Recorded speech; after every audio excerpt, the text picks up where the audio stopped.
இன்னைக்கு நம்ம பார்க்க போறது 1995 வெளிவந்த 7 அப்படிங்கிற ஒரு சூப்பரான சைக்காலஜிக்கல் கிரைம் த்ரில்லர் படத்தை பத்தி பார்க்க போறோம். 1995 அந்த டைம்லயே one of the best crime thriller படமா வெளிவந்த செம ஹிட் அடிச்ச படம் தாங்க இந்த 7 படம். இந்த படத்தை பத்தி சொல்லணும்னா நம்ம எல்லாருமே தமிழ்ல நம்ம சங்கர் இயக்குன அந்நியன் படம் பார்த்திருப்போம். அப்படி அதை எடுக்கிறதுக்கு ஒரு இன்ஸ்பிரேஷனா இருந்தது இந்த படம் தான் சொல்றாங்க. ஏன்னா அதுல எப்படி நம்ம விக்ரம் கருட புராணத்துல இருக்கிற பாவங்களை வச்சு வரிசையா கொலையெல்லாம் பண்ணாங்களோ அதே மாதிரி இந்த படத்துலயுமே ஒரு சைக்கோ கொலைகாரன் பைபிள்ல இருக்கிற 7 பாவங்களை அடிப்படையா வச்சு வரிசையா கொலை பண்ணிட்டே வரான். இவனை கண்டுபிடிக்க டிடெக்டிவா இருக்கிற 2 பேரும் முயற்சி பண்றாங்க. அப்படி அவன் யாரு, எதுக்காக இந்த கொலையெல்லாம் பண்றான், அவனை இந்த டிடெக்டிவ்ஸ் 2 பேரும் சேர்ந்து பிடிச்சாங்களா இல்லையா அப்படிங்கறதாங்க இந்த படத்தோட மொத்த ஸ்டோரி. இந்த படத்தோட ஸ்டார்டிங் சீன்ல டிடெக்டிவா இருக்கிற ஒருத்தரை காமிக்கிறாங்க. ஏதோ ஒரு கேஸ பத்தி இன்வெஸ்டிகேட் பண்ணிட்டு இருக்காரு. அதாவது ஒரு வீட்டுல புருஷனுக்கும் பொண்டாட்டிக்கு நடந்த சண்டையில பொண்டாட்டிக்காரி புருஷனை அங்கேயே சுட்டு கொண்டுறா. அங்க இருந்து தப்பிச்சு போயிட்டு இருப்பா. இப்போ அந்த கொலை நடந்த அந்த வீட்டுல தான் இந்த டிடெக்டிவ் இன்வெஸ்டிகேட் பண்ணிட்டு இருக்காரு, விசாரணை பண்ணிட்டு இருக்காரு. இவரை நம்ம படம் முழுக்க டிடெக்டிவ்னே சொல்லியே கூப்பிட்டுக்கலாம். இவரை பத்தி சொல்லணும்னா இந்த ஆளு பயங்கர விவரமான ஆளுங்க, ரொம்பவே பொறுமையான ஆளு கூட, எல்லாத்தையுமே யோசிச்சு பண்ணக்கூடிய ஒருத்தர். இந்த மாதிரி முடிக்க முடியாத பல கேஸ அசால்ட்டா முடிச்சு தூக்கி போட்டுருப்பாப்ல. அந்த அளவுக்கு திறமையான ஒருத்தருங்க.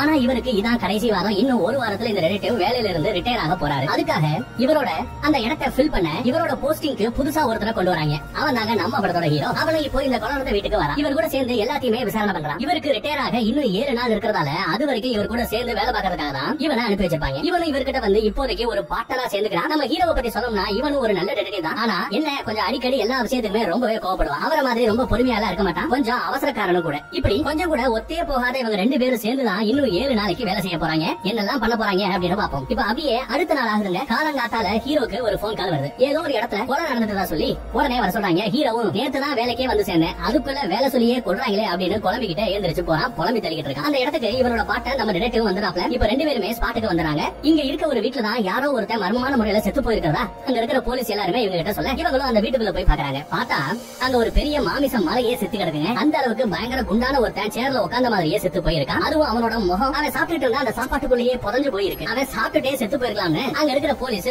பேசிக்கிட்டு இருக்காங்க. ஆனா நம்ம டிடெக்டிவ்க்கு இதுல சந்தேகமா இருக்கு. இது ஒரு கொலையா கூட இருக்கலாம் அப்படின்னு யோசிக்கிறாரு. அந்த வீட்டுக்குள்ள தேடி பார்த்ததுல வீடு ஃபுல்லாவே சாப்பாடு மட்டும் தாங்க இருக்கு. இதெல்லாம் பார்த்துட்டு நம்ம ஹீரோ இவன் தின்னே தானே செத்து போயிருப்பான், சோத்து முட்டையா இருக்கானே அப்படின்னு சொல்லிட்டு செத்து போன அவனையே திட்டி திட்டிட்டு இருக்கான் நம்ம ஹீரோ. இப்படி தின்னுக்கிட்டு இருந்தா அப்புறம் சாகாம என்ன பண்ணுவாங்க என்ன பேசிட்டு இருக்கான். அதே நேரம் நம்ம டிடெக்டிவ் அந்த வீட்டுல எல்லாத்தையுமே செக் பண்ணி பார்த்துட்டு இருக்காரு. அப்பதான் அவர் செத்து போன இவனோட கையும் காலும் ஒரு கம்பியால கட்டி இருக்கிறத கவனிக்கிறாரு. அதோட அவனோட கழுத்துக்கு பின்னாடி துப்பாக்கி வச்ச அந்த அழுத்துல ஒரு மார்க் இருக்கிறத பாக்குறாரு. இதெல்லாம் பார்த்துட்டு இது கொலை அப்படிங்கிற மேட்டர் இவங்க 2 பேருக்குமே தெரிஞ்சது. நம்ம டிடெக்டிவ் பொறுமையா இது எல்லாத்தையுமே பார்த்து இந்த கொலை எப்படி நடந்திருக்கும் அப்படின்னு யோசிச்சுட்டு இருக்காரு. அதே நேரம் நம்ம ஹீரோ அவர்கிட்ட இவன் இப்படி செத்துருப்பானோ இல்ல அப்படி செத்துருப்பானோ அப்படின்னு லோட பேசிக்கிட்டே இருக்கான். மாதிரியே இதனாலதான் கடுப்பான நம்ம டிடெக்டிவ் ஹீரோ கிட்ட கொஞ்சம் நீ வெளியே போய் பக்கத்து வீட்டுக்காரங்க கிட்ட எல்லாம் விசாரி, ஹீரோவை இப்படி ஒரு காரணம் சொல்லி வெளியே பத்தி விடுறாரு. ஹீரோவும் கோவத்துல வெளியே போயிடுறான். இதுக்கப்புறம் அங்க எல்லாத்தையுமே இன்வெஸ்டிகேட் பண்ணிட்டு திரும்பி போயிட்டு இருக்கும்போது ஹீரோ இன்னும் அதே கடுப்புல தாங்க இருக்கான். அவர்கிட்ட இனிமே நான் இன்வெஸ்டிகேட் பண்ணிட்டு இருக்கும்போது பாதியிலேயே என்ன அந்த இடத்த விட்டு வெளியே போக சொல்லாதீங்க, நானும் உங்களை மாதிரி ஒரு டிடெக்டிவ் தான், நானும் நிறைய கேஸ சால்வ் பண்ணிருக்கேன்னு பேசிக்கிட்டே வரான். இவரு நான் உன்ன சும்மா ஒண்ணு வெளியே அனுப்பலையே, உன்ன வெளியே போய் விசாரிக்கத்தானே சொன்னேன் அப்படின்னு சொல்றாரு. இப்படியே 2 பேரும் மாத்தி பேசிக்கிட்டே இப்ப செத்து போனவன போஸ்ட்மார்டம் பண்ற அந்த இடத்துக்கு போறாங்க. அங்க அந்த குண்டு பையில போஸ்ட்மார்டம் பண்ண டாக்டர் இவர்கிட்ட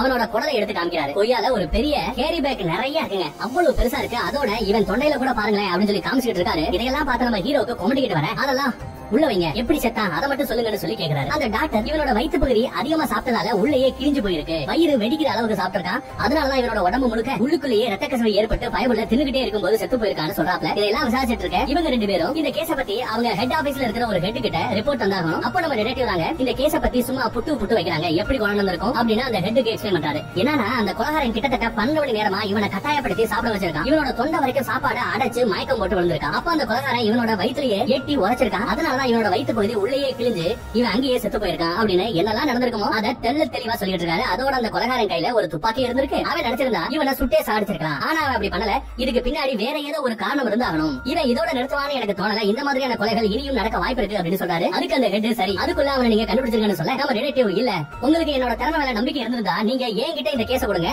நான் தனியாவே இன்வெஸ்டிகேட் பண்ணிருக்கேன், இதையும் நான் தனியாவே பண்ணிக்கிறேன், இவன மாதிரி ஆளெல்லாம் என் கூட அனுப்பாதீங்கன்னு சொல்றாரு. யார நம்ம ஹீரோ தாங்க சொல்றாரு நம்ம டிடெக்டிவ். அதுக்கு நம்ம ஹீரோ ஆமா என்னால இந்த ஆள் கூட சேர்ந்தா வேலை பார்க்க முடியாதுன்னு சொல்றான். அப்போ நீயே இந்த கேஸ தனியா பாத்துக்கோன்னு சொல்லி 2 பேருமே மாத்தி சண்டை போட்டுட்டு இருக்காங்க. இப்ப அந்த ஹெட்டும் நம்ம டிடெக்டிவ் கிட்ட நீங்க ரிட்டையர் ஆக இன்னும் 6 நாள் தான் இருக்கு, அதுக்குள்ள எப்படியாச்சும் நீங்களே இந்த கேஸ முடிச்சு கொடுத்துட்டு போங்கன்னு சொல்றாரு. நம்ம ஹீரோ அட அவரை விடுங்க சார், அதான் முடியாதுன்னு சொல்றாரு, என்கிட்ட கொடுங்க நான் நிம்மதியா ரொம்ப சீக்கிரமே முடிச்சு காமிக்கிறேன்னு சொல்றான். ஆனா அந்த ஹெட் அதெல்லாம் தனியா உங்ககிட்ட தர முடியாது, நீங்க 2 பேரும் சேர்ந்து தான் இந்த கேஸ விசாரிக்கணும்னு சொல்லி அனுப்பி வைக்கிறாங்க. ஆனா இப்படி இருந்தும் நம்ம டிடெக்டிவ் அவ்வளவா இந்த கேஸ்ல தலையிட மாட்டாரு. நம்ம ஹீரோ மட்டும் தான் இப்போ தனியா இந்த கேஸ பத்தி விசாரிச்சுக்கிட்டு தெரியும். டிடெக்டிவ்க்கு கேஸ் மேல கொஞ்சம் இன்ட்ரெஸ்ட் குறைஞ்சிருது. ஹீரோ இந்த கேஸை எப்படியாவது முடிச்சு நல்ல இருக்கணும்னு பாக்குறான். இப்ப அப்படியே அடுத்த நாள் ஆகுதுங்க. நம்ம ரிலேட்டிவ் சொன்ன மாதிரியே அந்த கொலைகார ஒரு கொலையோட நிறுத்தல. இப்போ இன்னொரு கொலை அதே மாதிரி வித்தியாசமான முறையில் நடந்திருக்கு. அதுவும் ஒரு வக்கீல அவரோட ஆபீஸ்ல வச்சு கொடுமைப்படுத்தி கொலை பண்ணிருக்கான். இப்போ இந்த கேஸ் விசாரிக்கிற நம்ம ஹீரோ மட்டும் தாங்க தனியா போறான். நம்ம ரிலேட்டிவ் அவன இதை கண்டுக்க மாட்டாரு. சோ நம்ம ஹீரோ மட்டும் தனியா அந்த கொலை வந்து அந்த வக்கீலோட ஆபீஸ்க்கே போய் தேடி பாக்குறான். அங்க செத்து போன அந்த ஆளோட ரத்தத்தாலேயே தரையில கிரீட் அப்படிங்கிற ஒரு வார்த்தை எழுதிருக்கு. அதாவது பேராசை அப்படிங்கறதாங்க அந்த வார்த்தையோட அர்த்தம். இது நம்ம ஹீரோ பாத்துட்டு இருக்கான். அவனுக்கு இந்த கொலைகார எதுக்காக இதெல்லாம் பண்றான், எதுக்காக இந்த வார்த்தையை இங்க எழுதி வச்சுட்டு போயிருக்கணும்னு ஒண்ணுமே புரியலங்க. அதோட அங்க இருக்கிற ஒரு பொண்ணோட போட்டோலையும் அந்த கொலைகார அவனோட கண்ணை குத்தி ரத்தத்தால மார்க் பண்ணி வச்சுட்டு போயிருப்பான். நம்ம ஹீரோ என்னதான் நல்ல ரிலேட்டிவா இருந்தாலுமே அவர் அளவுக்கு யோசிக்கிற ஆளு இல்ல. யார் அளவுக்கு நம்ம ரிலேட்டிவ் அளவுக்கு யோசிக்கிற ஆளு நம்ம ஹீரோ இல்ல. இதெல்லாம் எதுக்கு அந்த கொலைகாரம் பண்றாங்கன்னு குழப்பத்துல ஏத்துறான். அப்படியே அங்க கட் பண்ணா ஹெட் ஆபீஸ்ல இருக்கிற நம்ம ரிலேட்டிவா காமிக்கிறாங்க. அவரு எனக்கு என்னன்னு இந்த கேஸ பத்தி விசாரிக்காம வேற வேலையை பாத்துட்டு இருக்காரு. அப்போ இவர்கிட்ட அவங்களோட அந்த ஹெட் ஆபீசர் வந்து பேசுறாரு. நேத்து சொன்ன மாதிரியே இன்னைக்கு இன்னொரு கொலை நடந்திருக்கு. அதுவும் கொடூரமா ஒரு வக்கீல கொண்டு போட்டுருக்கிறதா அதை விசாரிக்கிற ஸ்பாட்டுக்கு நம்ம ஹீரோ தான் போயிருக்கிறதா சொல்றாரு. அதுக்கு நம்ம ரிலேட்டிவ் அப்புறம் என்ன அதான் அவன் போயிருக்கான்ல அவனை வச்சு எல்லாத்தையும் பார்த்து முடிச்சுக்கங்க. பின்ன எதுக்காக என்கிட்ட வந்து இதெல்லாம் சொல்லிட்டு இருக்கீங்க அப்படின்னு காண்டாடுறாங்க. அதுக்கு அந்த ஹெட் அவனால தனியா இந்த கேஸ முடிக்க முடியும்னு தோணல, நீயும் கூட சேர்ந்து இந்த கேஸ விசாரிப்பா, அப்படி விசாரிச்சாதான் நல்லா இருக்கும்னு சொல்லிட்டு அவர்கிட்ட முத செத்து போயிருப்பான் பாத்தீங்களா ஒரு குழு பையன், அவனை போஸ்ட்மார்ட்டம் பண்ணதுல அவனோட வயிற்றுக்குள்ள இருந்து ஏதோ சின்ன பிளாஸ்டிக் பீஸ் மாதிரி ஒண்ணு டாக்டர் கண்டுபிடிச்சிருக்கிறதா சொல்லி கொடுக்குறாரு. இதை அவன் சாப்பிடும் போது சேர்த்து சாப்பிட்டான் போல, இத பத்தி விசாரிச்சு பாருன்னு சொல்லிட்டு போறாரு. அதனால நம்ம ரிலேட்டிவ் அது என்ன தெரிஞ்சுக்கிறதுக்காக அந்த சின்ன பீஸ் என்ன அப்படிங்கறத தெரிஞ்சுக்கணும்ன்றதுக்காக மறுபடியுமே செத்து போன அந்த குண்டரோட வீட்டுக்கே போறாப்ல. மறுபடியும் அங்க எல்லா இடத்தையுமே செக் பண்ணி பாக்குறாரு. அப்பதான் அங்க இருக்கிற ஃப்ரிட்ஜுக்கு கீழே ஏதோ சுரண்டன மாதிரி இருக்கிறத கவனிக்கிறாரு. அதை செக் பண்ணி பார்த்ததுல அதுதான் அந்த குண்டு பயலோட வயித்துல இருந்த பிளாஸ்டிக் பீஸ்னு தெரிய வருதுங்க. உடனே அந்த ஃப்ரிட்ஜை நகட்டி அங்க பின்னாடி பாக்குறாரு. பின்னாடி செவத்துல குளுட்டோனி அப்படிங்கிற ஒரு வார்த்தை எழுதிருக்கு. அதாவது பெருந்தீனி அப்படின்னு அர்த்தம். அதே நேரம் இன்னைக்கு நடந்த கொலையில அந்த வக்கீல் இறந்து போன இடத்துல பேராசை அப்படிங்கிற வார்த்தை எழுதிருக்கு இல்லையா. இப்படி இதெல்லாம் அந்த கொலைகாரன் எதுக்காக எழுதி வச்சுட்டு போறான், இது எல்லாத்துக்கும் அர்த்தம் என்னன்னு நம்ம ரிலேட்டிவ் தாங்க நம்ம ஹீரோவுக்கும் அந்த ஹெட் ஆபீசருக்கும் எக்ஸ்பிளைன் பண்ணிட்டு இருக்காப்ல. என்னன்னா இதெல்லாம் பைபிள்ல இருக்கிற 7 வகையான பாவங்கள். அதாவது முதல் பாவம் குளுட்டோனி அப்படின்னு நிறைய சாப்பிட்டு பெருந்தீனி தின்னு குண்டாயிட்டு இருக்காங்க பாத்தீங்களா, அது ஒரு பாவம். எப்ப பார்த்தாலும் சாப்பிட்டுட்டே இருக்கிறது ஒரு பாவம். ரெண்டாவது இன்னைக்கு நடந்த அந்த கொலையில எழுதிருந்த வார்த்தை பேராசை, அது ரெண்டாவது வகையான பாவம். இப்படி இது மட்டும் இல்லாம மூணாவது பாவம் அகங்காரம், நாலாவது பாவம் சோம்பேறித்தனம், அஞ்சாவது பாவம் பொறாமை, ஆறாவது பாவம் காமம், ஏழாவது பாவம் கோபம், அப்படின்னு இன்னும் 5 வகையான பாவங்கள் இருக்கு. சோ கண்டிப்பா இன்னும் 5 கொலைகள் நடக்க போறதா ரொம்பவே அசால்ட்டா சொல்றாரு. அதோட என்னால இந்த கேஸை டீல் பண்ண முடியாது, நான் ரிட்டையர் ஆக இன்னும் 5 நாள் தான் இருக்கு. சோ இந்த கேஸை இவங்கிட்டே கொடுங்க. இவன் பார்த்துப்பாரு நம்ம ஹீரோவை சொல்லிட்டு அங்க இருந்து கிளம்பி போறாரு. என்னதான் மனுஷன் சும்மா பேச்சுக்கு என்னால பண்ண முடியாது அப்படின்னு சொன்னாலுமே ஆளு சும்மாவே இருக்க மாட்டாப்ல. அன்னைக்கு நைட்டு இந்த பாவங்களை பத்தி எல்லாம் ஃபுல் டீடைலையும் தெரிஞ்சுக்க அங்க இருக்கிற ஒரு லைப்ரரிக்கு போறாரு. அந்த பாவங்களை பத்தி போட்டுருக்கிற எல்லா புக்ஸையுமே எடுத்து தேடி பாத்துட்டு இருக்காரு. அதே நேரம் அந்த பக்கம் நம்ம ஹீரோ காமிக்கிறாங்க. அவனும் அவனோட வீட்டுல உட்காந்து இந்த கேஸ பத்தின ஃபைல் எல்லாத்தையுமே படிச்சு பாத்துட்டு இருக்கான். ஏதாவது ஒரு குழு கிடைக்குமான்னு பயங்கரமா யோசிச்சுட்டு இருக்கான். ஆனா அவனுக்கு எதுவுமே புரிய மாட்டேங்குது. மண்டையை பிச்சுக்கிறான். இது எல்லாத்தையுமே இவனோட பொண்டாட்டிக்காரி பாத்துக்கிட்டே இருக்கான். இவனால தனியா இந்த கேஸ முடிக்க முடியாது அப்படிங்கறத புரிஞ்சுக்கிறான். அதே நேரம் அங்க நம்ம ரிலேட்டிவ்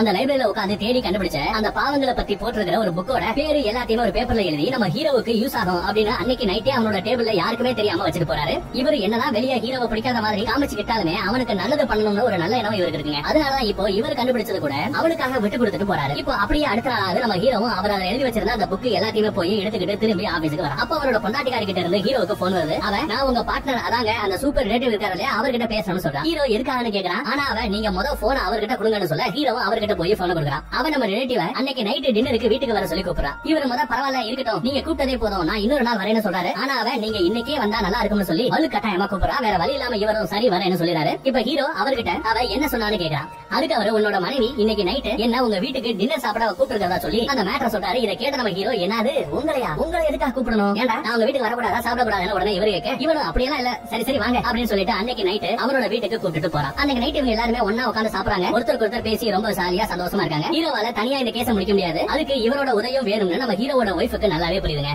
ஆனா ஹீரோக்கும் இவருக்கு இடையில சின்னதா மனசாபம் இருக்கிறதால அதை போக்கி இவங்க 2 பேரையுமே ஒண்ணு சேர்க்கத்தான் இவரை இங்க வரவே சொல்லிருப்பா. அப்பதான் இவங்க 2 பேருமே சேர்ந்து இந்த கேஸை இன்வெஸ்டிகேட் பண்ணுவாங்கன்னு நினைக்கிறான். அவர் நினைச்ச மாதிரி அன்னைக்கு நைட்டு இவங்க 2 பேருமே சேர்ந்து இந்த கேஸை பத்தி இன்வெஸ்ட் பண்ண ஆரம்பிக்கிறாங்க. ஏதாவது தடயம் கிடைக்குதான்னு செக் பண்ணி பாத்துக்கிட்டு இருக்காங்க. ரெண்டாவதா நடந்த அந்த வக்கீல் டெட் பாடி போட்டோ எல்லாத்தையுமே பாத்துக்கிட்டு இருக்காங்க. அங்க ஸ்பாட்டுக்கு நம்ம ஹீரோ மட்டும் தான் தனியா போய் செக் பண்ணி பாத்துருப்பான். அதனால அங்க எடுத்த அந்த போட்டோஸ் எல்லாத்தையுமே இப்போ நம்ம ரிலேட்டிவ் கிட்ட காமிச்சிட்டு இருக்கான். இந்த கொலை எப்படி நடந்திருக்கும்னு அவர்கிட்ட சொல்றான். அதாவது அந்த கொலைகாரன் அவரை அங்கேயே கட்டி போட்டு அவர் கையில ஒரு கத்தியை கொடுத்து அவர் உடம்புல இருக்கிற சதையை அவரே வெட்டி எடுக்க சொல்லியிருக்கான் அப்படின்னு சொல்லிட்டு இருக்கான். இதையெல்லாமே கேட்ட நம்ம ரிலேட்டிவ் அந்த போட்டோஸ் எல்லாத்தையுமே பார்த்து பயங்கரமா யோசிச்சுட்டு இருக்காரு. கண்டிப்பா ஏதாவது ஒரு குழு அந்த போட்டோஸ்ல தான் இருக்கும் நல்லா பாருன்னு சொல்லிட்டு இருக்காரு. ஆனா நம்ம ஹீரோ ஏற்கனவே லேட் ஆயிடுச்சு வாங்க போய் தூங்கலாம்னு சொல்றான். ஆனா நம்ம ரிலேட்டிவ் விடுற மாதிரியே தெரியலங்க. அவனையும் கூடவே உட்கார வச்சு எல்லாத்தையுமே செக் பண்ணி பார்த்துட்டு இருக்காரு. ஹீரோ கிட்ட இறந்து போன இவங்க 2 பேருக்கும் எந்த ஒரு தொடர்பும் இல்ல. அப்புறம் எப்படி அந்த கொலைகார இவங்களை சூஸ் பண்ணிருப்பான்னு பேசிட்டு இருக்காங்க. அதோட இறந்து போன அவங்க 2 பேருமே சாகிறதுக்கு முன்னாடி அவங்களோட தப்ப உணர்ந்துதான் இருந்திருக்காங்க. அதுவும் கடவுளுக்கு பயந்து இல்ல, முன்னாடி துப்பாக்கியை வச்சு மிரட்டி இவங்களை இதை பண்ண வச்ச அந்த கொலைகாரனுக்கு பயந்துதான் இதை இதெல்லாம் பண்ணிருக்கணும், தெரிஞ்சிருக்கணும் அப்படின்னு சொல்றாங்க. இப்படி இவங்க இதெல்லாம் பேசிக்கிட்டு இருக்கும்போது தான் நம்ம ஹீரோக்கு ஒரு விஷயம் ஞாபகம் வருதுங்க. நான் உங்ககிட்ட ஒரு போட்டோவை காமிக்க மறந்துட்டேன்னு அந்த ஆபீஸ்ல இருந்த ஒரு லேடியோட போட்டோ எடுத்து காமிக்கிறான். அந்த லேடி கண்ணை சுத்தி ரத்தத்தால மார்க் பண்ணிருக்கு. அந்த போட்டோல இருக்கிறது யாருன்னு பாத்தீங்கன்னா வேற யாரும் இல்லைங்க, செத்து போன அந்த வக்கீலோட பொண்டாட்டிதாங்க அவங்க. ஆனா அவங்க போட்டோல எதுக்காக அந்த கொலைகார மார்க் பண்ணிருக்காங்க ரெண்டு பேரும் யோசிச்சுட்டு இருக்காங்க. இதை பார்த்து நம்ம ரிலேட்டிவ்க்கும் ஒண்ணும் புரியல. ஆனா நம்ம கிட்ட இருக்கிற ஒரே ஒரு குரு இதுதான் அப்படின்னா உடனே அந்த லேடியை விசாரிக்க அவங்க வீட்டுக்கு நம்ம போனோம் அப்படின்னு முடிவு பண்றாங்க. வீட்டுக்கும் போறாங்க. அவங்க கிட்ட நம்ம ஹீரோ அந்த வக்கீல் இறந்து போன அவரோட ஆபீஸ்ல எடுத்த போட்டோஸ் அதெல்லாம் காமிச்சிட்டு இருக்காங்க. உங்களுக்கு இதுல ஏதாவது வித்தியாசமா தெரியுதான்னு கேட்டுக்கிட்டு இருக்கான். ஆனா அந்த லேடி புருஷன் செத்து போன அந்த சோகத்துல அழுதுகிட்டே இருக்கா. இல்ல எனக்கு எதுவும் தெரியலன்னு சொல்றா. ஆனா நம்ம ரிலேட்டிவ் இல்ல கொஞ்சம் நல்லா பார்த்து சொல்லுங்களேன் அப்படின்னு சொல்லி மறுபடியும் கேட்கறாரு. அப்பதான் அந்த லேடி அந்த ஆபீஸ்ல இருக்கிற ஒரு பெயிண்டிங் தலைகீழா இருக்கிறதா அந்த போட்டோல பார்த்து சொல்றாங்க. அது எப்பவுமே அப்படி இருக்காதுன்னு சொல்றாங்க. உடனே நம்ம ஹீரோவும் நம்ம ரிலேட்டிவும் அந்த வக்கீலோட ஆபீஸ்க்கே போய் அந்த பெயிண்டிங் எடுத்து பாக்குறாங்க. ஆனா அதுல எதுவுமே இல்ல, அந்த சவுத்துலயும் எதுவுமே இல்ல. நம்ம ஹீரோ செம காண்டாகிறான். அந்த கொலைகாரன் வேணும்னே நம்மள குழப்பறதுக்காக தான் இதெல்லாம் பண்றான். இங்க தேடி நம்ம டைமை வேஸ்ட் பண்ணணுமே அப்படின்னு அவன் யோசிச்சிருக்கான் போல அப்படின்னு சொல்லிட்டு இருக்கான். ஆனா நம்ம ரிலேட்டிவ் விட மாட்டாருங்க. ஏதாவது கண்டிப்பா இருந்தாங்கன்னு தேடிக்கிட்டே இருக்காப்ல. அப்பதான் அந்த பெயிண்டிங் மாட்டி இருந்த அந்த சவத்துல பிரஷ் வச்சு தொடச்சு பாக்குறாப்ல. பார்த்தா அங்க ஏதோ ஒரு ஃபிங்கர் பிரிண்ட் தெரியுதுங்க. உடனே அந்த மொத்த சவத்தையுமே தொடச்சு பார்க்கும்போது தாங்க தெரியுது அதுல ஃபிங்கர் பிரிண்ட்லயே ஹெல்ப் மீ அப்படின்னு எழுதிருக்கு. என்ன காப்பாத்துங்க அப்படின்னு எழுதிருக்கு. கண்டிப்பா இது செத்து போன இந்த வக்கீலோட கைரேகை இல்லன்னு கண்டுபிடிக்கிறாங்க. அப்போ இது அந்த கொலைகாரனோட கைரேகை தான் இருக்குன்னு சொல்லி அந்த ஃபிங்கர் பிரிண்ட் அந்த ஊர்ல யாரோட மேட்ச் ஆகுதுன்னு தேடி பாக்குறாங்க. ஆனா அதை தேடி சொல்ல ரொம்பவே நேரம் ஆகும்னு அங்க இருக்கிற ஒருத்தர் சொல்றாரு. அதனால அன்னைக்கு நைட் இவங்க ரெண்டு பேரும் அந்த ஆபீஸ்லயே தூங்குறாங்க. இப்ப அடுத்த நாள் காலையில ஆகுது. இவங்க அந்த ஃபிங்கர் பிரிண்ட் அதே ஊர்ல இருக்கிற ஒருத்தரோட மேட்ச் ஆகுதுன்னு இவங்களோட ஹெட் அவரே வந்து சொல்றாரு. நீங்க கொடுத்த அந்த ஃபிங்கர் பிரிண்ட் இந்த ஊர்ல இருக்க ஒரு பெரிய மனுஷனோட மேட்ச் ஆகுது. அவன் மேல ஏற்கனவே நிறைய கொலை அப்படின்னு சொல்லி பல கேஸ் இருக்கிறதா அவர் சொல்றாரு. அது மட்டும் இல்லாம ஒரு தடவை ஒரு சின்ன பொண்ணை ரேப் பண்ண கேஸ்ல கூட அவன் அரெஸ்ட் பண்ணிருக்காங்க. ஆனா அவன் அப்படி ஒவ்வொரு தடவை ஜெயிலுக்குள்ள போகும்போதும் அவனோட வக்கீல் அவனை ரொம்ப ஈஸியா வெளியே கொண்டு வந்துருவாரு. அவர் வேற யாரும் இல்ல, இப்ப ரீசெண்டா செத்து போனார்ல ஒரு வக்கீல், அந்த வக்கீல் தான் அந்த கேடு கட்டவனுக்காக ஆஜராகி வாதாடி வெளியே கொண்டு வரான். சோ இதெல்லாம் வச்சு பார்க்கும்போது இவன் தான் கண்டிப்பா அந்த கொலைகாரனா இருக்கணும்னு சொல்றாரு. அதோட இப்போ அவன் இருக்கிற அந்த இடத்தையும் கண்டுபிடிச்சிருந்தா சொல்லி மொத்த போலீஸ் டிபார்ட்மெண்ட்டே திரட்டிக்கிட்டு போறாங்க. அந்த கொலைகாரனை பிடிக்க போறாங்க. எல்லாரும் ரொம்பவே பரபரப்பா இருக்காங்க. ஆனா நம்ம ரிலேட்டிவ் மட்டும் அசால்ட்டா வராப்ல. ஹீரோ என்னாச்சு, அதான் நம்ம அவனை கண்டுபிடிச்சிட்டோமே அப்படின்னு சொல்றான். அதுக்கு அவரு கண்டிப்பா இவன் அந்த கொலைகாரனா இருக்க மாட்டான், இவனுக்கு இப்படி பிளான் பண்ணி பண்ற அளவுக்கு அறிவு கிடையாதுன்னு சொல்லிட்டு வராப்ல. இப்போ மொத்த போலீஸுமே அவன் இருக்கிற அந்த வீட்டுக்கு வந்துறாங்க. அந்த பில்டிங்லயே மொத்தமா சுத்தி வளைச்சு அவன் வீட்டுக்குள்ள போய் தேடி பாக்குறாங்க. ஆனா அங்க யாருமே இல்ல. அப்போ அங்க இருக்கிற ஒரு பெட்ல யாரோ படுத்திருக்கிற மாதிரி தெரியுதுங்க. உடனே போலீஸ் எல்லா பக்கத்துலயும் போய் பாக்குறாங்க. பார்த்தா அங்க இவங்க தேடி வந்து அவன் செத்து எலும்பும் தோலுமா இருக்கான். உடம்பு ஃபுல்லாவே நிறைய காயமா இருக்கு. ஹீரோவும் நம்ம ரிலேட்டிவும் அந்த ரூமை செக் பண்ணி பாக்குறாங்க. அங்க அந்த கொலைகாரன் இந்த கேடுகட்ட பையில டெய்லியும் கொடுமைப்படுத்தி அது எல்லாத்தையுமே போட்டோவா எடுத்திருக்கான். அதோட செத்து போன இவனோட பிளட் சாம்பிள், யூரின் சாம்பிள், நகம், முடின்னு எல்லாத்தையுமே தனித்தனியா எடுத்து வச்சிருக்கான். மத்த கொலைங்க மாதிரியே அங்க இருக்கிற சவத்துல ஒரு வார்த்தை எழுதிருக்கு. அதாங்க சோம்பல் அப்படிங்கறதாங்க அந்த வார்த்தையோட அர்த்தம். சாத் அப்படின்னு எழுதிருக்கு. சோம்பல் இதுதான் பண்ண பாவமோ என்னவோ. இப்படி இவங்க இது எல்லாத்தையும் பாத்துக்கிட்டு இருக்கும்போது நேத்து அங்க பணமா கிடந்தவன் திடீர்னு கண்ணு முடிச்சு கத்துறான். ஒரு நிமிஷம் எல்லாருமே அப்படியே மிரண்டு போறாங்க. அவன் இன்னும் சாகலைன்னு புரிஞ்சுக்கிறாங்க. உடனே அவனை கொண்டு போய் ஹாஸ்பிடல்ல சேர்க்கறாங்க. இதெல்லாம் பார்த்து நம்ம ஹீரோ செம்ம டென்ஷன் ஆறான். அந்த கொலைகாரன் எதுக்காக இதெல்லாம் பண்ணிக்கிட்டு இருக்கான், அவன் மட்டும் என் கையில கிடைச்சா அவ்வளவுதான் செம்மையா டென்ஷன் ஆயிட்டு இருக்கான். நம்ம ரிலேட்டிவ் இந்த மாதிரி டைம்ல தான் நம்ம பொறுமையா இருக்கணும், அப்பதான் அவனை கண்டுபிடிக்க முடியும்னு சொல்லிட்டு இருக்காரு. அப்போ அந்த இடத்துக்கு ஒரு பத்திரிகைக்காரன் வரா. நம்ம ஹீரோவை போட்டோ எடுக்கிறான். ஏற்கனவே சில கோவத்துல இருக்கிற நம்ம ஹீரோ அந்த பத்திரிகாரனையும் பிடிச்சு கத்தி விட்டுறான். இதுக்கப்புறம் இவங்க ரெண்டு பேருமே அவனை சேர்த்திருக்கிற அந்த ஹாஸ்பிடலுக்கு போறாங்க. அங்க அவனை செக் பண்ணி பார்த்த டாக்டர் இவன் கிட்டத்தட்ட ஒரு வருஷமா பெட்லயே தான் படுத்திருந்திருக்கான். அதோட இவனோட ரத்தத்துல சில போதை மருந்தும் கலந்துருக்கு. அதுதான் இவனை இன்னும் உயிரோட வச்சிருக்கு அப்படின்னு சொல்றாரு. ஹீரோ அவன் ஏதாவது பேச ட்ரை பண்ணான்னு கேக்குறாரு. அதுக்கு அந்த டாக்டர் அவன் பேச நினைச்சாலுமே அவனால பேச முடியாது,